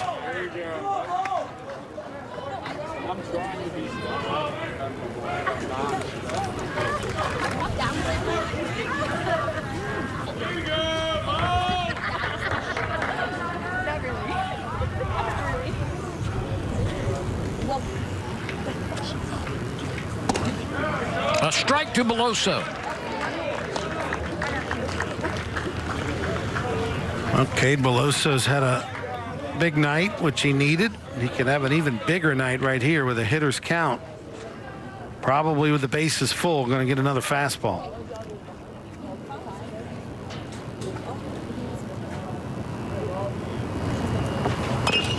He does. He fouled it off his leg. While we have a minute, we'll tell you about today's game brought to you by Cribs Incorporated, roofing and sheet metal. For all roofing services, including roof repair or a quote on a new roof anywhere in Louisiana, all you got to do is go to cribsinc.com. People look up to our craftsmanship.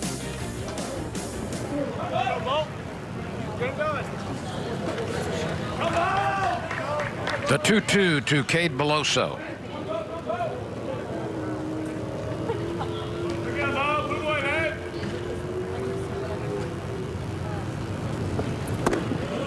That's low and inside. The runners will be moving. Cruz cautiously from third. Morgan and Doty behind him. The payoff pitch from Bo Blanchard to Cade Beloso. A swing and a drive to right, but it's going to be caught as Howard didn't have to move but a couple of steps. Well struck by Beloso, but right at the right fielder. LSU has a 5-0 lead as we go to the bottom of the 8th. If you or a loved one has mesothelioma or been diagnosed with another asbestos-related cancer, call now. An estimated $30 billion in court-ordered trusts have been set aside to pay out claims to asbestos victims. You may be able to receive compensation without ever going to court or filing a lawsuit. Thousands of hardworking men and women have been diagnosed with mesothelioma because manufacturers put profits ahead of safety. Manufacturers knew the risks of asbestos exposure for years, but knowingly manufactured and sold deadly asbestos-containing materials, putting millions of American workers at risk. These manufacturers have tried to avoid compensating their victims, but the courts have ordered them to set aside an estimated $30 billion in trust money for the victims of asbestos. Call now to see if you're entitled to a portion of the $30 billion. You could receive compensation without filing a lawsuit or going to court. Call 1-800-251-8969 now for a free legal consultation. That's 1-800-251-8969. I'm a non-attorney spokesperson.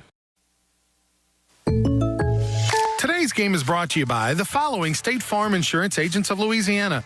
Give them a call today for home, auto, and life insurance quotes. Chase Dardar in New Orleans, Mitch Mula and Brian Moe in Baton Rouge, and Mike Toops in Geismar.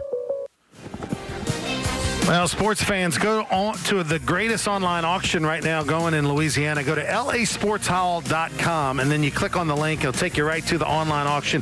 All the proceeds benefit the Louisiana Sports Hall of Fame Foundation, which supports the great museum up in Natchitoches. It ends next Wednesday, March 17th at 9 p.m. There's some fantastic, one-of-a-kind sports paraphernalia, all sorts of memorabilia, but also some really cool things like wine pairing dinners at great restaurants in Louisiana, fantastic golf courses, hotel stays, casino nights, and a private concert that you don't want to miss because you know one of the singers, Lynn, is myself.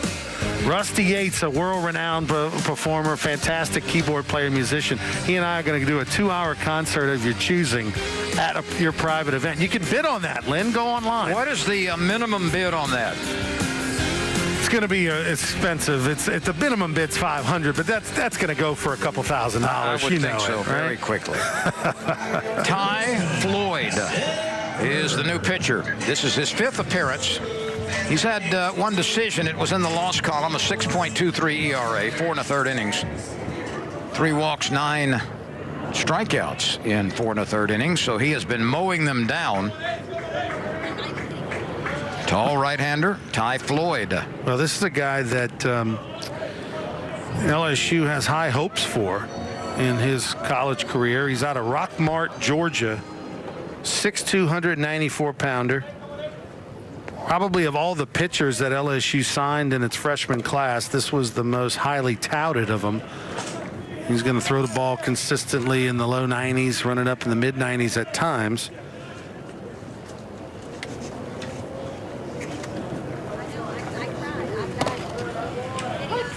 There's that high strike again.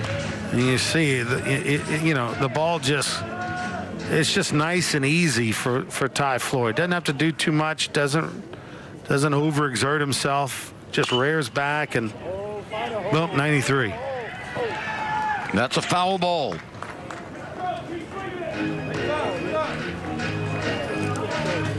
Floyd has only surrendered 2 hits in those 4 1/3 innings.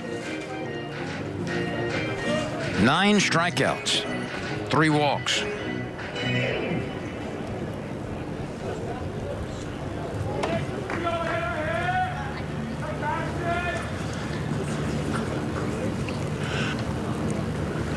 Two-two pitch is fouled away.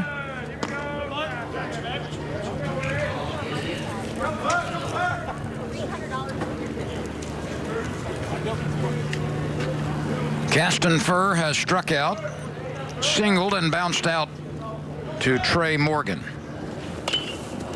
This is popped up in Morgan's direction. The first baseman hustling and makes the catch. Oh, no, he doesn't. And then the That's ball a fair comes ball. out. It's going to be a fair ball after there was contact with the catcher.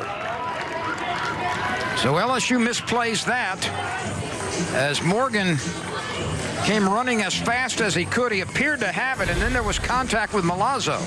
No, it's a new catcher in there.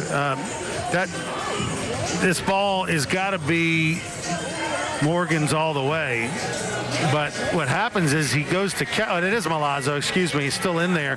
He tries to catch it, but Milazzo's in the way. I mean, if you're not going to be making a play for the ball, Milazzo's got to get out of there and get nowhere near the baseball. He was kind of taking up space. He needs to buy a ticket if he's going to get. He's just going to watch. No, it's definitely not Milazzo's ball in. The catcher's running towards first base. That's not his ball. It's either the pitcher, Floyd, or the first baseman's play. If I'm reading the scoreboard correctly, that was ruled a base hit, which would make it the shortest double in the history of baseball. And I think that's the right ruling because he's diving to catch it. So you can't, even though it was in the basket and he looked like he should have had it, he still is diving for the ball. So you can't assume the out. And that would be a Ripley's, believe it or not, if that's the shortest double ever. So that's what, a 10 or 12-foot double? Yeah. As it turned out, it was a negative because the ball wound up rolling back behind home plate. So I'm marking that down as a double on the infield. Yeah, that's the right ruling. Willard is 1 for 3. They always say when you go to a baseball game, you're going to see something you've never seen there before. We go. And you and I have seen, you've seen thousands of baseball games. I've probably seen 900. And I don't think I've ever seen that. No, I've not seen that. Actually, I've seen thousands. Now that I do the math. Many, many thousands.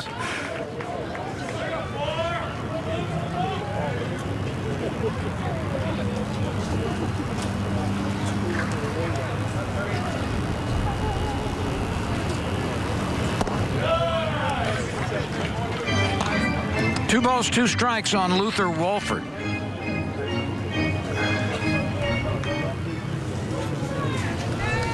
Pierce Howard is on deck.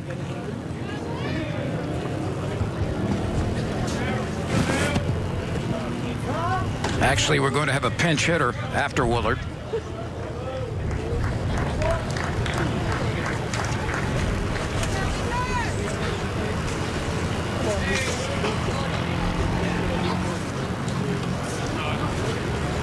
Floyd comes to the belt and wants to make a good 2-2 pitch right here. That is a good pitch. Delivers it right off the outside corner. Well, we have a minute. I want to thank Henry Saunders, former teammate of mine. And if you need an attorney, give Saunders and Chabert a call today. You find yourself in need of an experienced attorney with the highest ethical standards. You can trust the professionals over at Saunders and Chabert. Their offices are in Baton Rouge. They represent folks all over the state of Louisiana, fighting hard for Tiger fans all across the state. Casey Semenuk is at the plate right here. So he is the pinch hitter for Howard.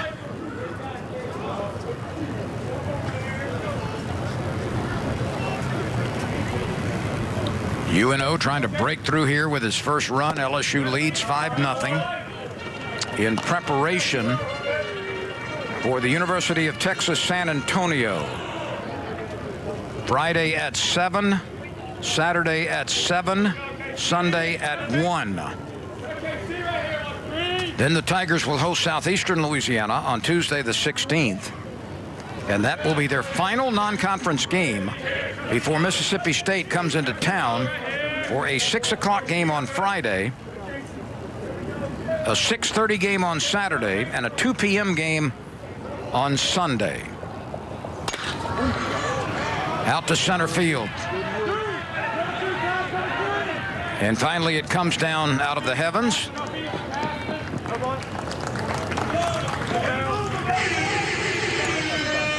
The runner moves to third.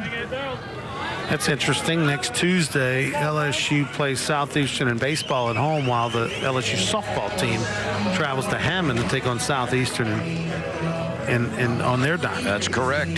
Center fielder, Blake Dean would like to see his team scratch one out here. You don't want to have a 0 on the board. They got 4 more outs to get it done. And Isaac Williams has doubled and struck out twice and made a really nice diving catch in center field. Williams had a double in his first at-bat right down the left field line. And, you know, the average right now for Williams isn't where he wants it to be. It's sub 200, but they think he's going to be a really good player. They like the tools, like his attitude. Blake Dean raved about him. You see, he only hit 171, but that'll go up. That fastball is driven right down the middle of the plate. 1 ball, 1 strike, 2 outs, a runner at third. 5-0 LSU.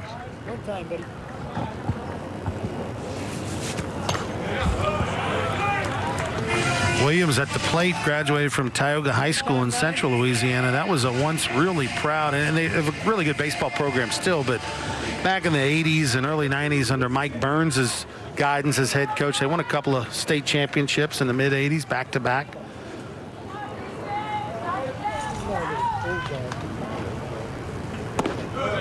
That bender works its way outside. Mike Burns now has been at Louisiana College as their head coach for, I don't know, 20 years now, Lynn? Maybe close to 15 at least.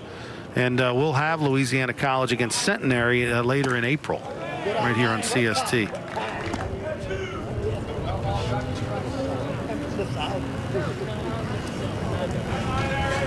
Blake Dean is the third base coach.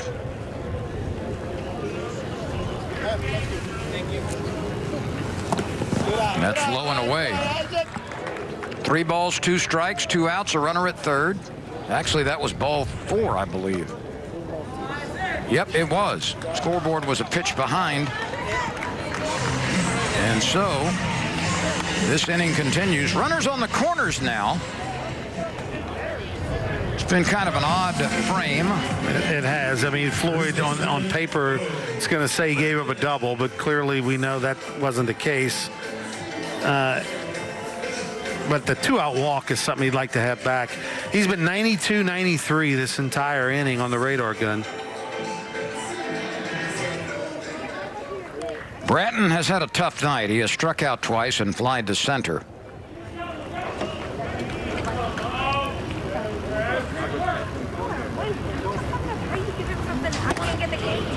He is late, swinging on an elevated fastball.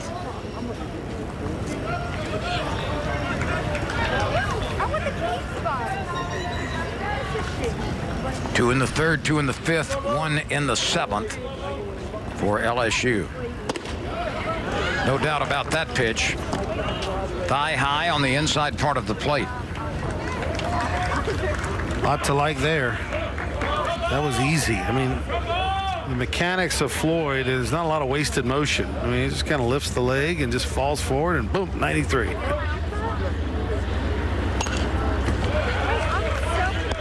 I think Helmers has a very fluid motion as well. He doesn't have quite the velocity of Floyd, but it looks smooth and fluid.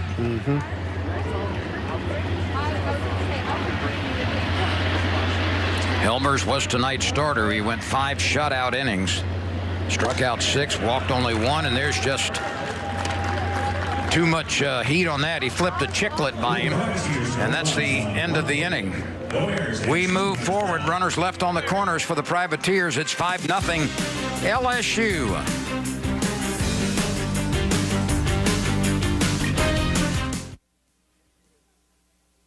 If your long-term disability claim was denied, listen closely. You may be able to recover money. Unum is one of the largest disability insurance carriers, and companies you know like Colonial Life, New York Life, and National Life Group are all part of the Unum family. Unum was fined millions for wrongly denying claims. You may be owed compensation. Let us help you through the appeal process. Call Sokolov Law at 800-561-3905. That's 800-561-3905. I'm a non-attorney spokesperson. If you're over 50, imagine you could turn back the clock on your stiff, achy joints 10, even 20 years. Imagine you could do this without products that just temporarily hide the symptoms. Imagine no more. Introducing Instaflex Advanced. It targets the root cause of joint soreness and stiffness. It doesn't just cover up symptoms. It's so powerful you can have better knees in just 1 week. Maybe that's why it's the #1 selling joint brand at GNC. But you can only get your complimentary sample by texting FORM to 42424. Do it now. Southland Conference Baseball on Cox Sports Television is brought to you by Bryan's Furniture, home of the mailbox guy. By Cribs Incorporated Roofing and Sheet Metal. People look up to our craftsmanship. By Red Zone Fundraising, Louisiana's #1 high school sports fundraising company. By Gus Willey Apparel, the leader in screen printing and embroidery. Visit GusWilley.com. By Rooster's Men's Grooming Center with 2 locations in Baton Rouge. And by Cox. True fans watch together, celebrate together, and sometimes even witness history together. Cox gets you closer to the teams you love. Cox, bringing us closer. Well, let's congratulate and take a look at the Southland Players of the Week, brought to you by Hercules Tires. Colton Eager of Abilene Christian Jr., the hitter of the week, couple of home runs versus Arkansas State, drove in 8. The pitcher of the week is Will Kinsler of Southeastern, a freshman. He pitched very well against Tulane, 6 2/3 innings, 1 earned run, 13 strikeouts. 13 punch-outs. Well done, gentlemen. 6 2/3 against a feisty Tulane Green Wave team. That's a big game for them. The Players of the Week brought to you by Hercules Tires. Coach Reiser, the head coach for Southeastern, was a former Tulane Green Wave player and a good one. So it's always a fun matchup for those two teams. Matt Barthelemy is the new pitcher. Barthelemy is making his second appearance. He's got an inning and a third to his credit this year with a loss.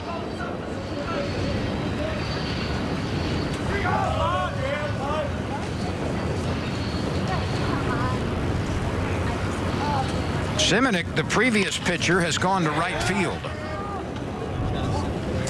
And a fly ball out to left.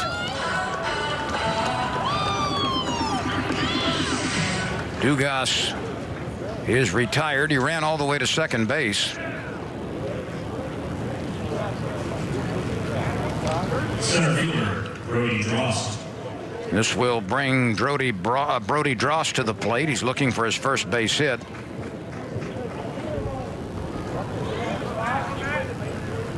Most of the offense has been provided by the freshman at the top of the order.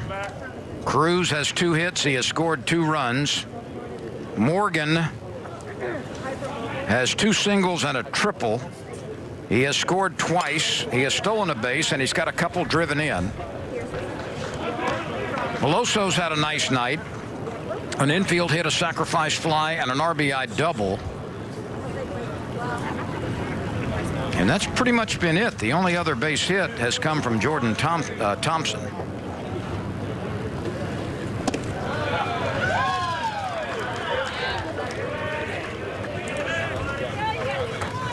One ball, 2 strikes. Matt Barthelemy retired the first batter on a fly ball to left field.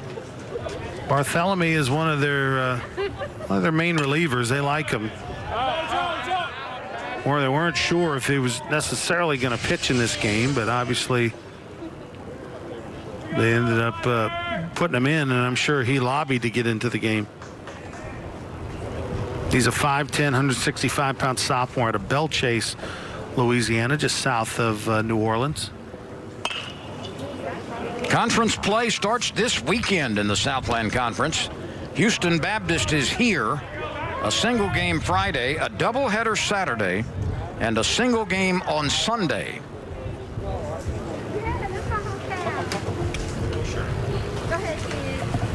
A call, third strike.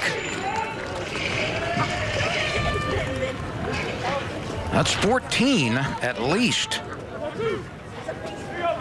by UNO pitchers. 1, 2, 3, 4, 5, 6, 7, 8, 9, 10, 11, 12, 13, 14 strikeouts. Well, this is there's some good and bad, right, for UNO. I mean, they came in batting 198 as a team. That didn't get a lot better. They're obviously shut out here and only had 6 hits in the game so far. But pitching-wise, not throwing any of their top 3 weekend guys. They've got 5 pitchers that are out with injuries. Some of those season-ending injuries. Using some of their main relievers, but still, Blake Dean got to be pretty happy with the performance he's gotten tonight. Only giving up 8 hits in 8 2/3 innings, but the 14 strikeouts is eye-opening. Hayden Travinsky has a bat now for the first time for LSU. Strong right-handed batter. Travinsky at the plate now batting for Zach Arnold.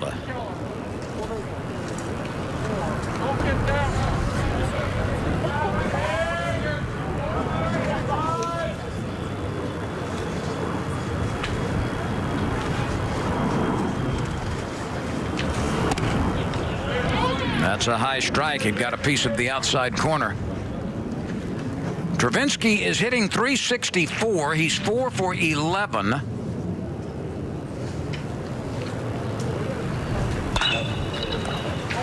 What a stop at third. My.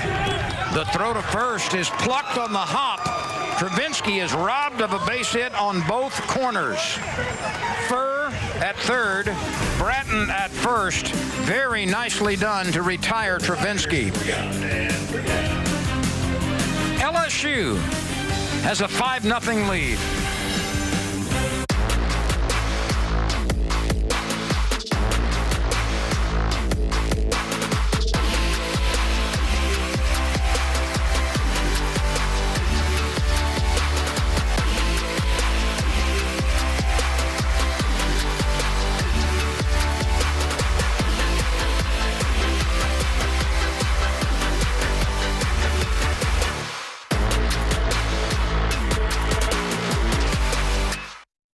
If your long-term disability claim was denied, listen closely. You may be able to recover money. Unum is one of the largest disability insurance carriers, and companies like Colonial Life, New York Life, and National Life Group are all part of the Unum family. Unum was fined millions for wrongly denying claims. You may be owed compensation. Let us help you through the appeal process.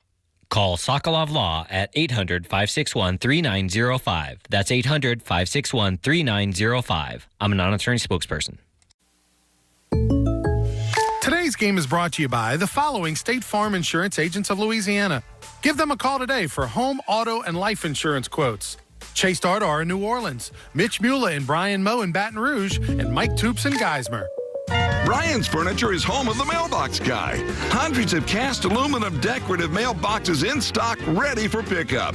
Or let the Mailbox Guy deliver and install your mailbox. The Mailbox Guy, Brian'sFurniture.com. There you see the line score. 2 in the third for the Tigers, 2 more in the fifth, 1 in the seventh. Ciphers across the board for UNO. And on in the ninth inning to try to preserve this shutout is the youngster Garrett Edwards out of Pitkin, Louisiana. Yeah, Garrett Edwards, a lot to like from this big, tall, lanky right-hander. Second baseman, Sala Isa. 6'5", 195-pounder. Another one of those super talented freshmen. And a really good high school basketball player.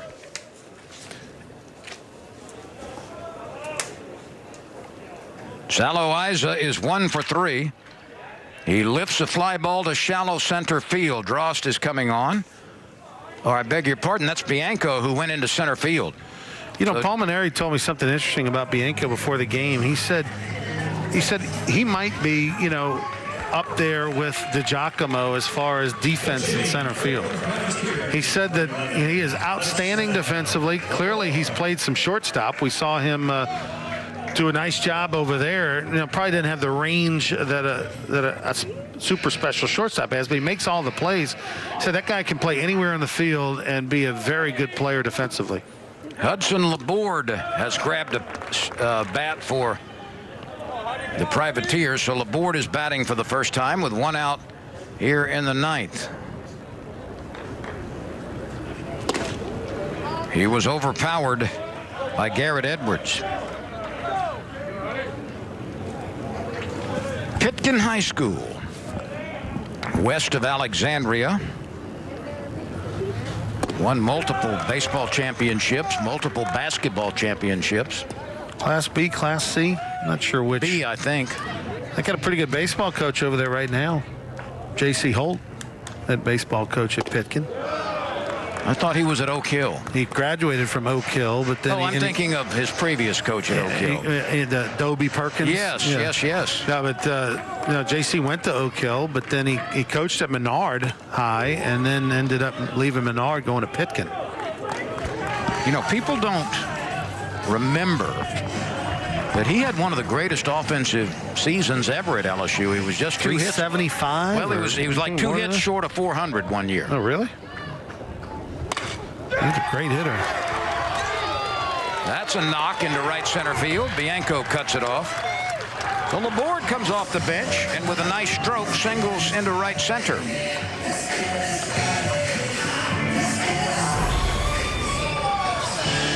Not a bad pitch. I mean, nothing really wrong with that. He kind of missed his location a little bit. They wanted to go in, but that's down and away, almost even out of the zone. Darren Willis at the bottom of the order is 1 for 3. He had a double last time that carried about 10, 12 feet. No, it really wasn't. I think that was Furr who had that infield double. Talking about J.C. Holt, career 350 hitter at LSU. He had 393. Yeah, I think he was year. 2 hits short of 400. Didn't the Braves draft him? He was. He played with the Braves organization.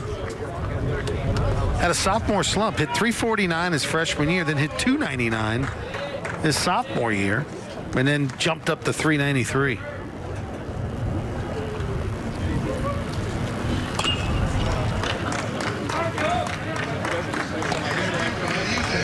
If I'm not mistaken, he might have been a second baseman when he started and wound up in center field. Moved him out to center. You're right.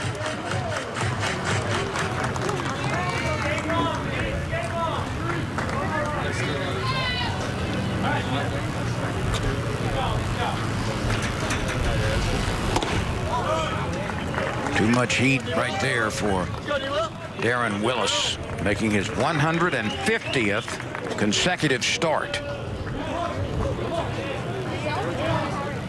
Garrett Edwards rocks and fires. Ground ball into right field beyond the reach of the diving second baseman.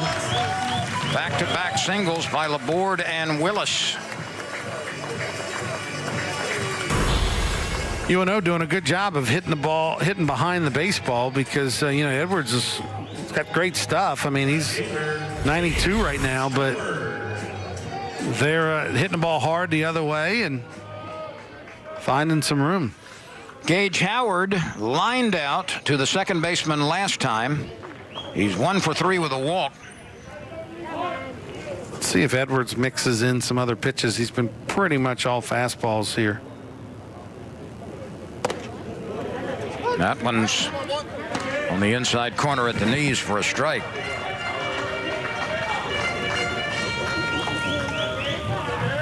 Garrett Edwards has that string hanging from his glove. Probably what, 8, 10 inches of that extra string there.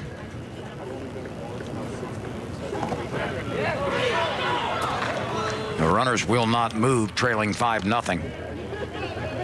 Yeah, no reason to just take a chance on the base paths if you're UNO. You need a lot of good fortune here to come back and tie this ball game. Just got to play station to station.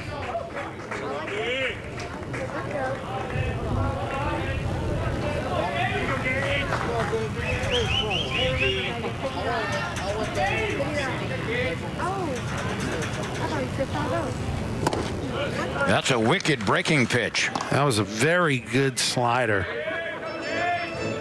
Got right on top of it and cut through the baseball with his fingers. Watch how it just looks like a fastball till it's 3/4 of the way and then the bottom falls out. No loop to it, just straight down.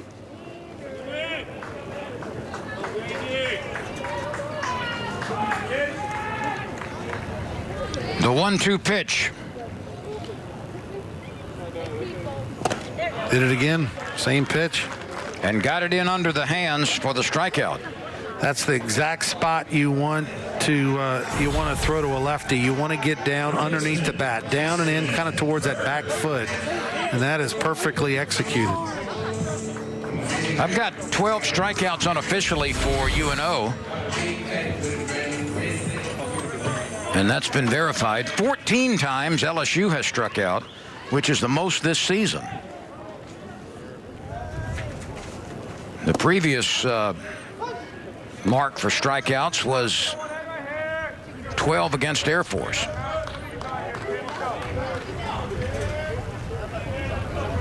One strike to Furr.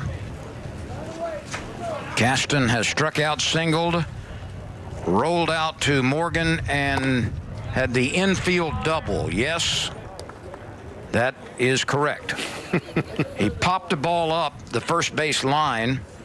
Morgan ran all the way down to about almost all the way into the dirt. In fact, when he stumbled and fell, he was in the dirt. Ball came out. It was a fair ball, and it was about a 12-foot double.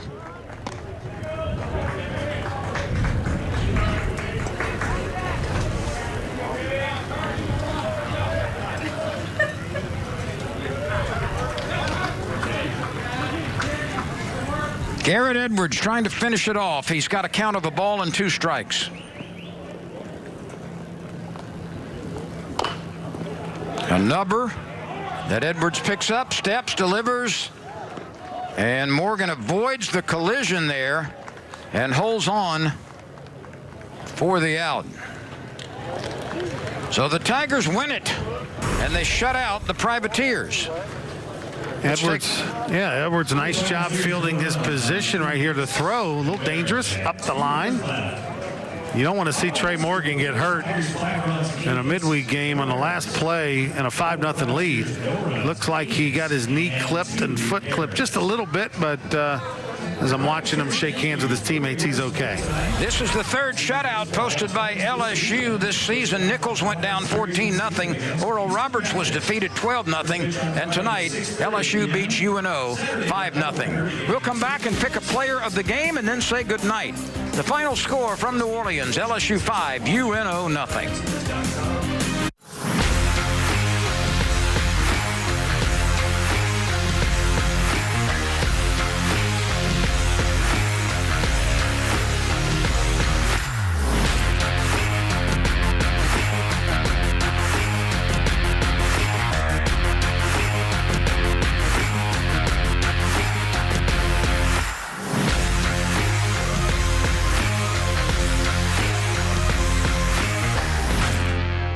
If you don't have final expense insurance, this message is for you. Life Care provides valuable whole life insurance to help cover final expenses, medical bills, burial costs, and unpaid debt. A final expense insurance policy is fast, easy, affordable life insurance available to anyone between the ages of 50 and 80. No medical exams, no lengthy questionnaires, and no waiting period. To find out how you can get final expense insurance with a guaranteed lifetime rate lock, call 1-800-811-6443.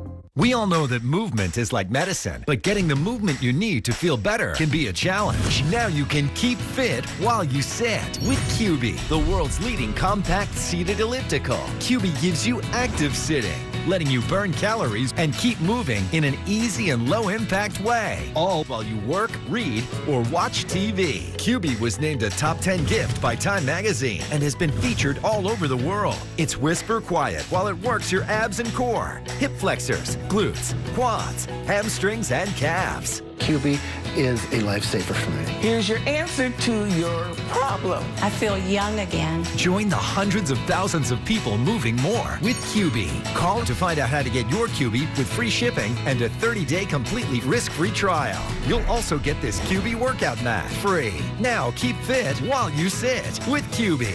To order, call 800-918-1813. That's 800-918-1813. Call now. 5-0 the final. Each team wound up with 8 base hits, but the Tigers collected 2 in the third, 2 in the fifth, and then won a couple of innings later and shut out the UNO Privateers. Let's look at our Hercules Tire player of the game. It is the freshman first baseman, Trey Morgan, who continues to pepper the baseball. Look at that average all the way up to 423. He started the night sub 400, 3 for 4, and he did it with the bat, but also with the legs. Infield single, steals a bag over there at third. He leads the team in that category. Picked up stolen base number 6 in 6 attempts. Trey Morgan off to an amazing start, and you see him signing some autographs over there. It's his hometown.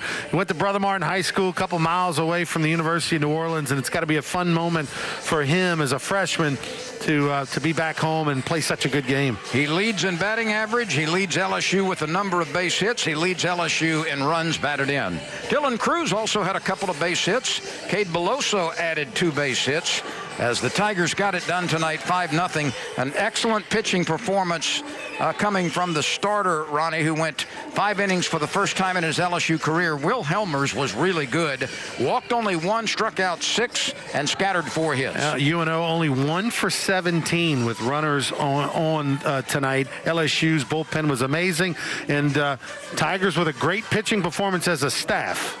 Well, conference play starts for UNO this weekend, a 4-game set, Friday, Saturday, and Sunday. LSU will play Texas San Antonio Friday, Saturday, and Sunday. We thank you for joining us for Southland Conference Baseball on Cox Sports Television. For Ronnie Rance, I'm Lynn Rollins from New Orleans with the final score. The LSU Tigers win for the 11th time against 3 defeats as they knock off the UNO Privateers by a 5-0 score. For Ronnie Rance, Lynn Rollins saying good night from New Orleans.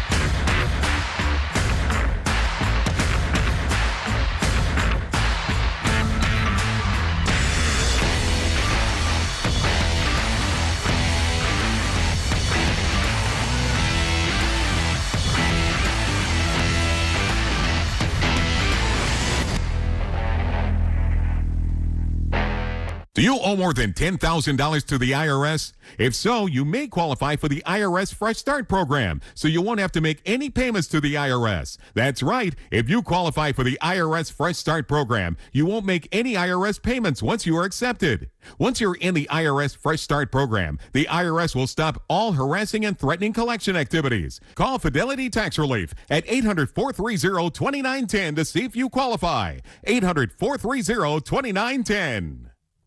If you want to do a little fishing, you don't buy a yacht. And if you want to take a bath, you just fill up the tub, not a swimming pool.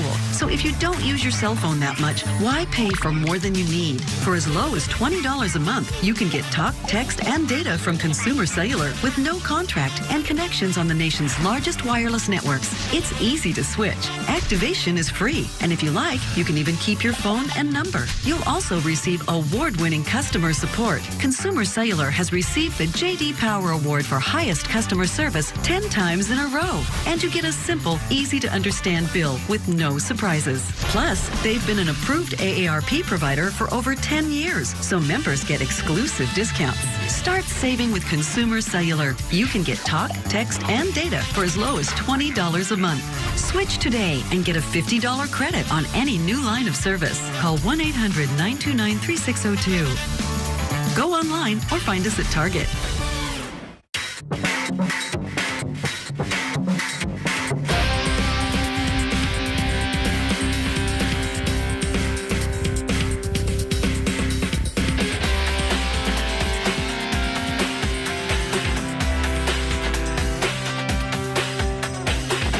Welcome to Tiger Tracks, your home for the best of LSU athletics. And now your hosts, Jordy Hultberg and Bill Frankes. Hello and welcome to Tiger Tracks on CST. He is Bill Frankes. I am Jordy Hultberg. The calendar is March. That means for basketball fans, it's the best time of the year. The SEC basketball tournament gets underway this week. LSU plays Friday night, and then they'll await their positioning in the NCAA tournament. Well, it's so exciting to actually talk about postseason basketball again. It's about a year ago. Unbelievable. It was about Jordy. a year ago this week that everything shut down. Exactly. Golly. But it's great. The Tigers are heading to Nashville on Wednesday. Today, as a matter of fact. They'll play either Ole Miss or South Carolina late Friday night. And then perhaps a date with Arkansas in the semis and maybe a matchup with Bama or even Kentucky in the final. But you were on the last team that won the SEC The tournament. only team that ever won one. Yeah. Back in 1980. So it's it's time to add to that tournament legacy. It's about time. It is about time. So good luck to the Tigers. We're coming down to cases with LSU baseball. They've got one more weekend series before the leap into SEC play. Yeah, they'll play UTSA, all three games. Originally, Baylor was scheduled to come in this weekend. We just found out a little earlier, Baylor has decided to play a home series in Waco. So 3 games this weekend against UTSA, leading into SEC play next week. Are they the Roadrunners? The Roadrunners, indeed. The Roadrunners. All right, we've got all kinds of stuff coming your way. Stay tuned. This is Tiger Tracks on CST.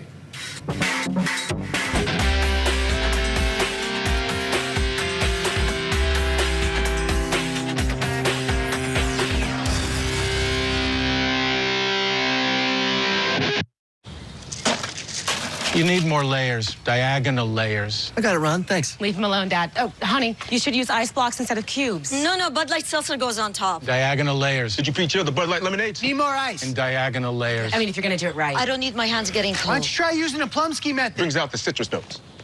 Dad? Gotta crush the ice, son. Okay, I'm out. What's his problem? Whenever packing a cooler really matters, there's a Bud Light there. Important healthcare news. Announcing a 24/7 telehealth plan with fast access to doctors. Telemed One provides live doctor video and phone access nationwide. Visit a board-certified doctor in your state by mobile, computer, tablet, or landline. Fever? Feeling sick? You now have a doctor on call. Get diagnosed and a prescription quickly sent to your pharmacy. According to the AMA, up to 75% of doctor urgent care and ER visits can be managed by telehealth. Call now. Get protected. Everyone accepted.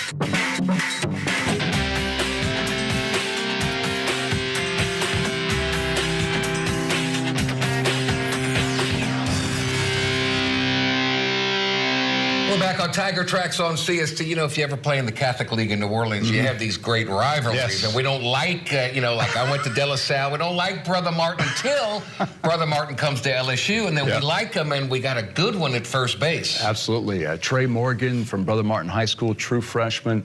He's made a phenomenal impact with the Tigers, both defensively, and he's also LSU's leading hitter, batting .396. Wow. Let's take a look. Paul Boron has this profile of Trey Morgan. Entering this week, LSU first baseman Trey Morgan was the Tigers' second leading hitter, as well as sitting second in hits, doubles, and RBI. No surprise to his coaches and teammates who saw big things coming from this freshman before he even played his first game.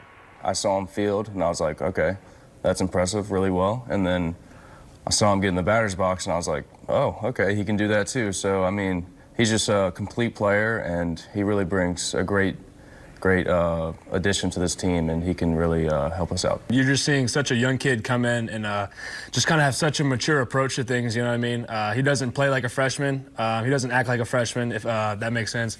You know, he has a mature approach to the plate. He's been one of our best hitters on the team.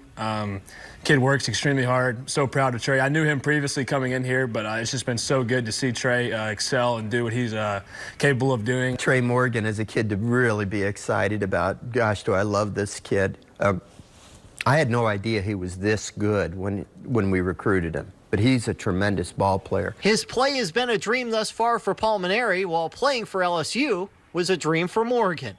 Ever since I was in the travel ball circuit, me and my dad had this dream, me and my dad and my mom, that not a lot of people really thought was achievable. That dream has turned into a great reality thus far. Morgan's bat, coupled with his great glove skills, made the Brother Martin product a phenom. So much so that incumbent first baseman Cade Beloso was moved to DH and outfield before the season. And in case you're wondering, there are no hard feelings. Our friendship has evolved so much more than back in the day as well. You know, we're really good friends, root for each other. Both had the same goals in terms of career-wise, you know, want to achieve the highest things that baseball has to offer. You know, so Trey's a great person, and I look at him as one of my closest friends. Me and Cade have been friends for years, since high school. So when I came here, we talked a lot. He gave me techniques that they do here that I wasn't really accustomed to, but really, our friendship really helped him talk to me and tell me exactly what I needed to do to play first base the way that I'm supposed to here. While Morgan seemed like a can't-miss star for the Tigers, there was some question on how he would bounce back from an elbow injury that cost him his senior year at Brother Martin. The injury, I tore my UCL partially. It wasn't a complete tear, so I didn't need complete reconstruction. They just put a little brace inside my elbow to keep it in place. The night that injury, like I was told what happened to me, it kind of hit me hard, but me and my dad talked about it. We knew that we had to get back to work, to get back to the player that I was and that I needed to be to compete at this level. 12 games and 12 starts into his career, he certainly appears 100%. And is a key figure in the LSU lineup, batting in the second slot. When he puts us in these spots, we have to go in there and do damage. We can't just go up there and act like freshmen, really. We have to go up there and play to his expectations. I mean, of course, there's a little pressure coming in, but you don't come to LSU not looking for the pressure. You got to accept that to be able to play in front of big crowds and big games and achieve what you're supposed to achieve when you're here. So far, Morgan has responded well to the pressure with already 4 multi-hit games. And seemingly there's so much more to come from this talented freshman. For Tiger Tracks, I'm Paul Boron. Thank you, Paul, very much. So we like you now that you're at LSU, but boy, he's got the hands, he's got great footwork. But really does. Are you surprised at the batting average? Not really, Jordy, because all fall, Coach Maneri talked about Trey Morgan and Dylan Cruz and Brody Dross, Jordan Thompson, these true freshmen who are going to make a big impact, and he certainly has lived up to those expectations so far. Awesome. Keep it up, big fella. We'll take a timeout, come back with more here on Tiger Tracks.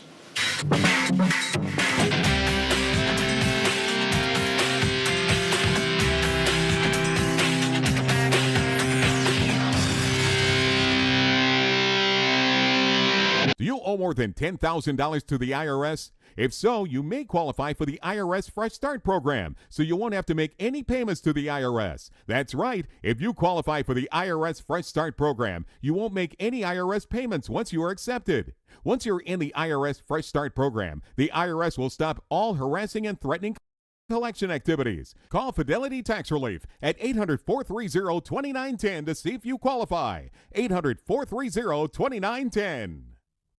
Imagine having fuller, thicker, more voluminous hair. instantly. All it takes is just one session at Hair Club. Introducing X-Strands. X-Strands adds hundreds or even thousands of hair strands to your existing hair at the root. They're personalized to match your own natural hair color and texture, so they'll blend right in for a natural, effortless look. Call in the next 5 minutes, and when you buy 500 strands, you get 500 strands free. Call right now.